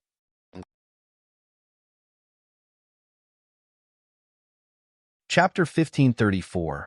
Move the mountains and overthrow the seas. Chapter 1534. Move the mountains and overthrow the seas. Two monsters were fighting fiercely on a strange planet in strange territory. Their extreme energy shook the continent continuously. So many 10,000-meter mountain ranges collapsed. Many seas and rivers were leveled. Fortunately, this planet was abandoned. Otherwise, ordinary people couldn't escape death. The absolute beginning creatures would accidentally kill them all. A remote area of the continent. Shi Yin woke up from the earth-shaking explosions. The first thing he saw was Forefather Dragon Lizard's senile, vigilant face. Forefather Dragon Lizard's face was scarlet with a lot of wrinkles. It looked like an ancient turtle shell or the dry bark of a tree, which didn't have any worth-mentioned feature. At this moment, that wrinkled face was so solemn. Seeing Shi Yin open his eyes, he was happy. Oh, you woke up? Shi Yin smiled, stood up and said, How long has it been? How is it going? Not really long. It has been around several days. I don't know how it is going because I don't dare to leave this place. Forefather Dragon Lizard exhaled in relief. Lucky us. No one came here. Otherwise, I wouldn't be at ease. Shi Yin didn't answer him, yet as he was busy observing his body's conditions and soul altar. A deep light emerged in his pupils. The god power ancient tree in his body now had a strong structure. Every branch of it was crystal clear with flowing god power. However, the top of the tree still had many misty branches. They hadn't materialized yet. It meant that his god power wasn't full. Using his inner eye, he checked the sea of consciousness and the soul pond there. Inside the bobbing sea of consciousness, the soul pond had expanded. Although it was trivial compared to the entire sea of consciousness, Shi Yin understood that Farrell's soul altar had increased his soul pond greatly with the dark energy he had swallowed. The territory Ancestor realm was truly an ultimate realm. He was happy as he complimented his realm. He had killed so many experts of the Cloud Tribe in Cloud Mist territory. However, the energy he got wasn't as much as what he had gotten from swallowing Farrell alone. The energy from Farrell alone was more than the energy from dozens of Immortal Realm experts, and much more than the combined energy from several thousand incipient God Realm experts. However, his God Power Ancient Tree and Soul Pond hadn't reached the upper limit to break through again. Sensing for a while, he understood that although Farrell had provided him with a lot of energy, at the territory Ancestor realm, The amount of energy he needed to reach second sky was an astronomical figure. With only the energy from Feral, he was still far from reaching his upper limit. He needed to swallow maybe 3 or 5 experts like Feral to fill his god power ancient tree and the soul pond. Breaking through to the territory Ancestor realm wasn't similar to the previous realms. Except for filling the god power ancient tree and understanding the power Upanishads deeper, he needed a strong and abundant soul pond. Soul energy was one of the important elements for the next breakthrough in territory Ancestor realm. As long as the god power ancient tree and the soul pond had accumulated energy to a specific level, in addition to new understandings of power Upanishads, he could advance again. It was also the reason why there were so many experts at first sky of territory Ancestor realm, but not many experts at the second sky. It was because of the almost eternal progress. A normal territory Ancestor would need tens of thousands of years to accumulate energy in his god power ancient tree to reach the limit. You've completely refined, Feral? Forefather Dragon Lizard saw Shi Yin stay quiet with bright eyes, so he figured something out and asked skeptically. Grinning, Shi Yin nodded. Feral doesn't exist anymore? How about watching their battle now? Asked Forefather Dragon Lizard. The battle on this continent had settled the earth, erupted volcanoes, and collapsed mountains. The commotion of moving the mountains and leveling the seas amazed Forefather Dragon Lizard a lot. As he had been guarding Shi Yin for several days, he had estimated that the battle was between 2 absolute beginning creatures from the commotions and tremors. He was so eager to see how majestic this battle was. Sure. Divine light shot from Shi Yin's eyes. Right after that, starlight bloomed from his body and turned him into a meteor that rocketed into the sky. Staying extremely high in the sky, Shi Yin observed the area, his face becoming stern.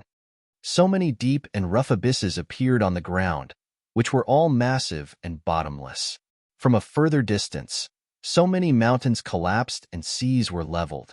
Zi Yao's true body, now 12 separated snakes, sometimes gathered. The 12 heads sprayed different divine lights, which then turned into strange energy rivers in the sky. The heavenly rivers in the sky weaved with each other and filled the sky. The massive 12-headed snake sometimes separated and became independent snakes. Each of them was tens of thousands of miles long and moved like a mountain range on the continent. Wherever they went, they left deep chasms and made thick lines on the ground.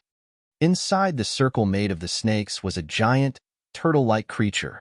That creature had a thick shell on the back with mysterious turtle shell patterns. This giant turtle was the true body of Yuan Zu, one of the absolute beginning creatures, which was called Yuan. The holy beast black tortoise of the heavenly monster tribe was created with Yuan as the model. However, the holy beast black tortoise was nothing compared to Yuan's true body. Beneath Yuan was the seething sea that he had created from his god power.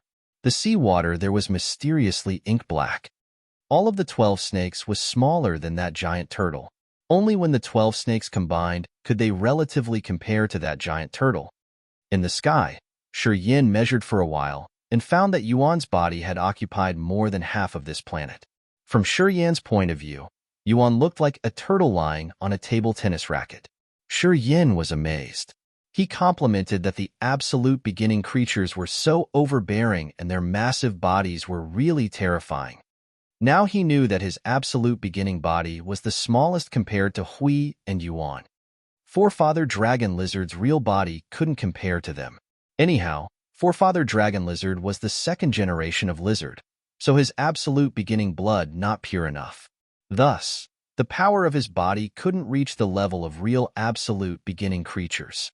At this moment, the 2 absolute beginning creatures Hui and Yuan were battling each other with their real bodies and messing up the entire planet. After every rainbow band shot away, a new bottomless chasm was left on the ground. While Hui was moving around, she also settled the earth. Yuan cultivated water power Upanishad. His energy created immense seas. Slowly, the ground of the continent was covered with sea water. Yuan was moving inside the vast sea swiftly. This continent is about to be smashed. Do you want to destroy this entire territory? Yuan Zu's voice thundered from Yuan's body. Zi Yao's graceful figure appeared on the head of the snake. With a frosty visage, she said, "Let alone breaking this continent, I won't mind if I destroy the entire territory. I will make everyone standing in my way never be able to move again." Splosh! Splosh! The massive divine light net on the sky snatched down and tried to tie Yuan Zu. Sizzle! Sizzle! Sizzle! World-destroying electricity crawled on the net made of rivers of divine light with the power of erasing soul energy. Strings of a massive net suddenly became agile, long snakes that could shoot pure soul energy. The fierce soul energy could change variously.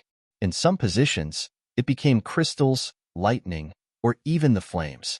Altogether, they created an absolute beginning, complex formation.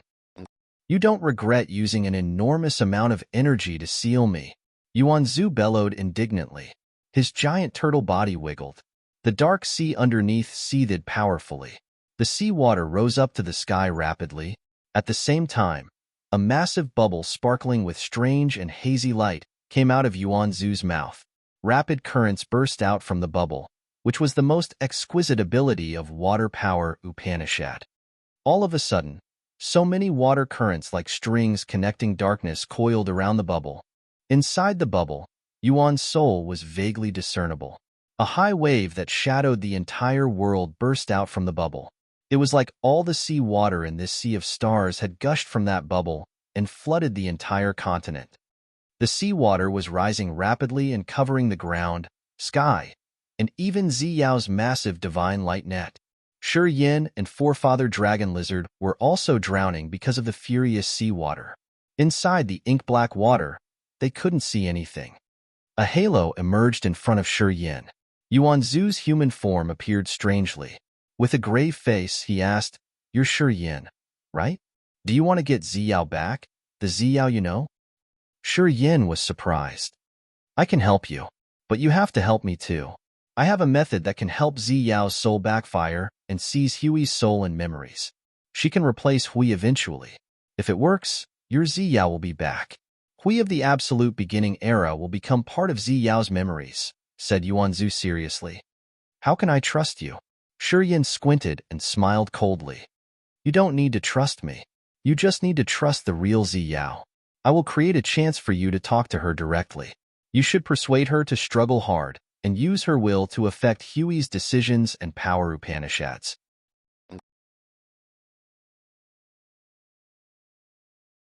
Chapter 1535. Get Zi Yao Back. Chapter 1535. Get Zi Yao Back. Under her in the dark sea water, Shi Yin was stimulated and his face was heavy and complicated. Get the real Zi Yao back? He was moved. He knew a little bit about the relationship between the host body and the clone body of absolute beginning creatures.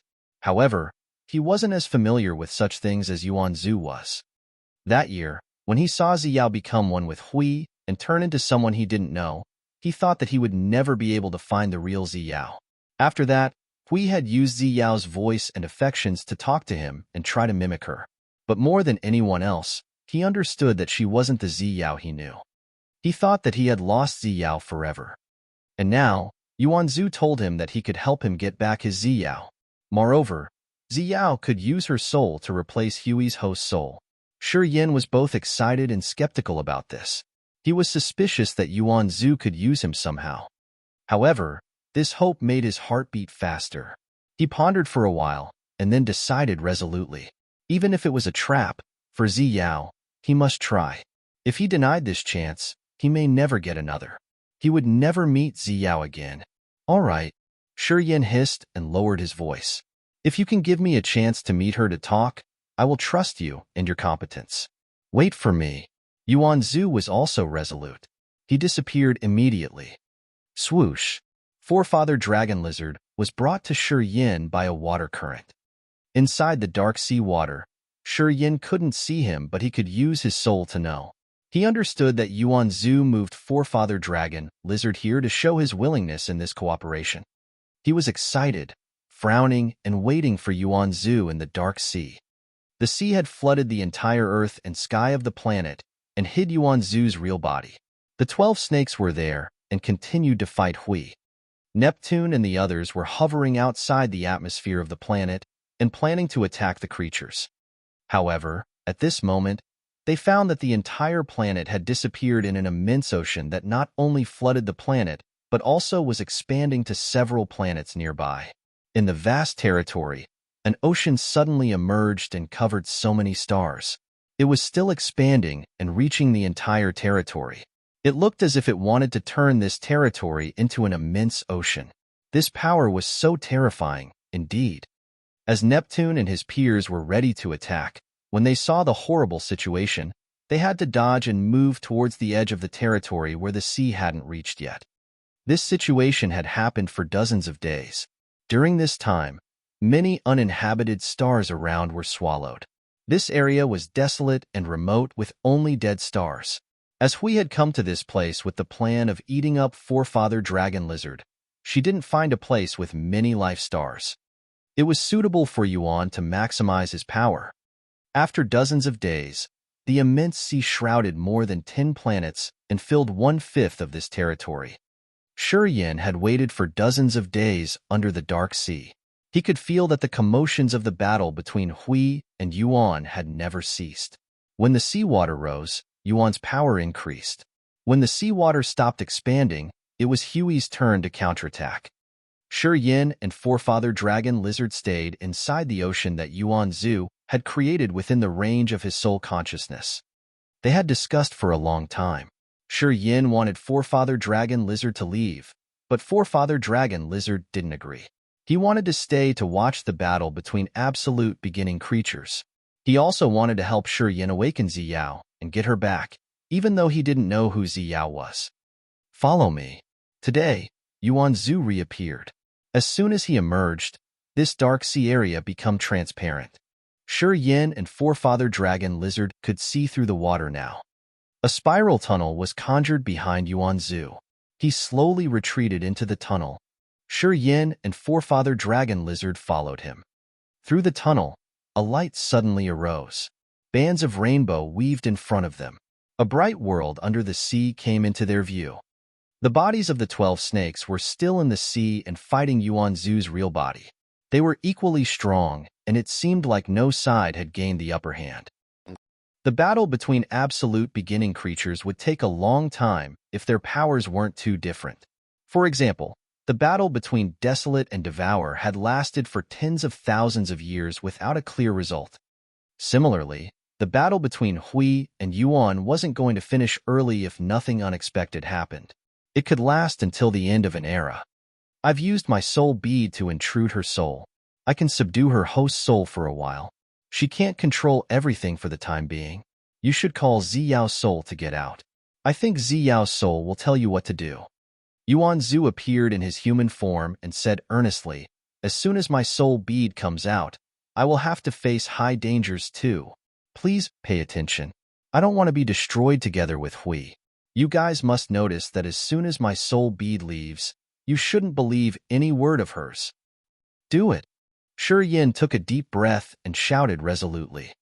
The big bubble Yuan had swallowed spurted out again. This time, his soul bead instantly divided into 12 parts and turned into 12 black streams that carried pure soul energy. Each of those streams was as powerful as the entire soul pond in Yan's soul. The 12 streams were created by the soul energy combined with his soul consciousness and power Upanishad's supernatural abilities. They suddenly intruded Hui's 12 heads like 12 jets of black lights. The fierce battle stopped instantly. Yuan's massive body and Hui's snake body froze momentarily. The battle between their bodies had switched to the most terrifying soul fight. Yin sensed for a while, and he found that Hui's furious soul energy inside the 12 heads was suppressed as if 12 invisible hands were squeezing them. It was just like Yuan Zu had said. He had used the soul bead to enter Hui's 12 soul clones to control them and prevented them from uniting the clones. Zi Yao. Zi Yao. Yin decided quickly. His body flashed and reappeared by the snake head with the magnificent throne. He began to call Zi Yao, who was sitting motionlessly, her face blank. I am Yin. Wake up. Wake up. His chanting voice was like strange electricity that moved around Zi Yao. Zi Yao's blank face slowly became puzzled like a dormant person that couldn't wake up immediately. Shi Yin sounded hurried as he called her continuously. Since Huey's 12 souls were subdued, Zi Yao looked as blank as a statue. Slowly, her eyes regained light. Shi Yin was excited and he hurriedly called her. "It's me, Zi Yao. It's me." Waves of light expanded from her eyes like sparks that set fire to an entire moor. Zi Yao's spirit recovered. Her eyes suddenly brightened, and she screamed in panic. Don't erase my memories. Please, let me go. It's me. It's me. Shi Yin is here." "Shi Yin? Zi Yao? Am I Zi Yao? I am Zi Yao." Zi Yao's body was shaken as if she got hit by lightning. She finally looked sober. With no hesitation, she jumped into Shi Yin's embrace and said in fear, "Get me out of here. I have to go far away. It controls my body and soul. I'm not me anymore. I can't control myself. Please, take me out of here. Wake me up from this endless nightmare." I will. Trust me. I will take you out of your nightmare and give you a beautiful one." Embracing her shivering figure, Shi Yin confirmed that she was the real Zi Yao. "Shi Yin, that old man said that he couldn't seize much more time. He reminded that your woman knows how to do it. I think you can chat later." Forefather Dragon Lizard reminded them timely as he saw Shi Yin's emotion burst out. He had lost his calm temper. Shi Yin's face changed. He recognized the reality of the situation. He lowered his voice. "We don't have much time. I'll tell you the situation first. Someone is blocking Huey's soul from controlling you. However, he can't do it for a long time. You tell me. Can you use your soul to occupy its soul and replace it? Can you do that?" "I'm not strong enough." Zi Yao shook her head continuously. "It's so strong. Stronger than any existence I know. I can feel its intimidation all the time. No creature can defeat it." "Yes," Shi Yin shouted. "Regardless of how strong it is, tell me what to do now." "She has 12 souls that connect to each other. The host soul is right here." Zi Yao pointed at the massive snake head under the throne. "The host soul is the control center. As long as we attack the host soul, we will have a chance. If I can occupy its host soul, I can control the body with the endless power. Then, it'll be easier to fuse with the other clone souls. However, my soul is too weak. It's impossible to fuse with its soul. It can make my soul perish easily. At this moment, its souls are controlled. You can try," screamed Shi Yin. "I'm scared." Zi Yao shook her head continuously and shivered. She was deeply frightened. She wasn't brave enough to try to break that deep-to-bone fear. "I will help you." Shi Yin pushed Zi Yao away and roared to activate the power from his blood. His body swelled up immediately. Within seconds, he had become a savage giant with Skyfall Star River in his hands. As Zi Yao gawked and dropped her jaw, Skyfall Star River became a long chain. He coiled the chain around Huey's main head and squeezed. His eyes were red when he shouted at Zi Yao, "Get in its soul." You're tuning into the Warrior Lore YouTube channel. Don't forget to subscribe and join us on this journey to catch the most captivating stories.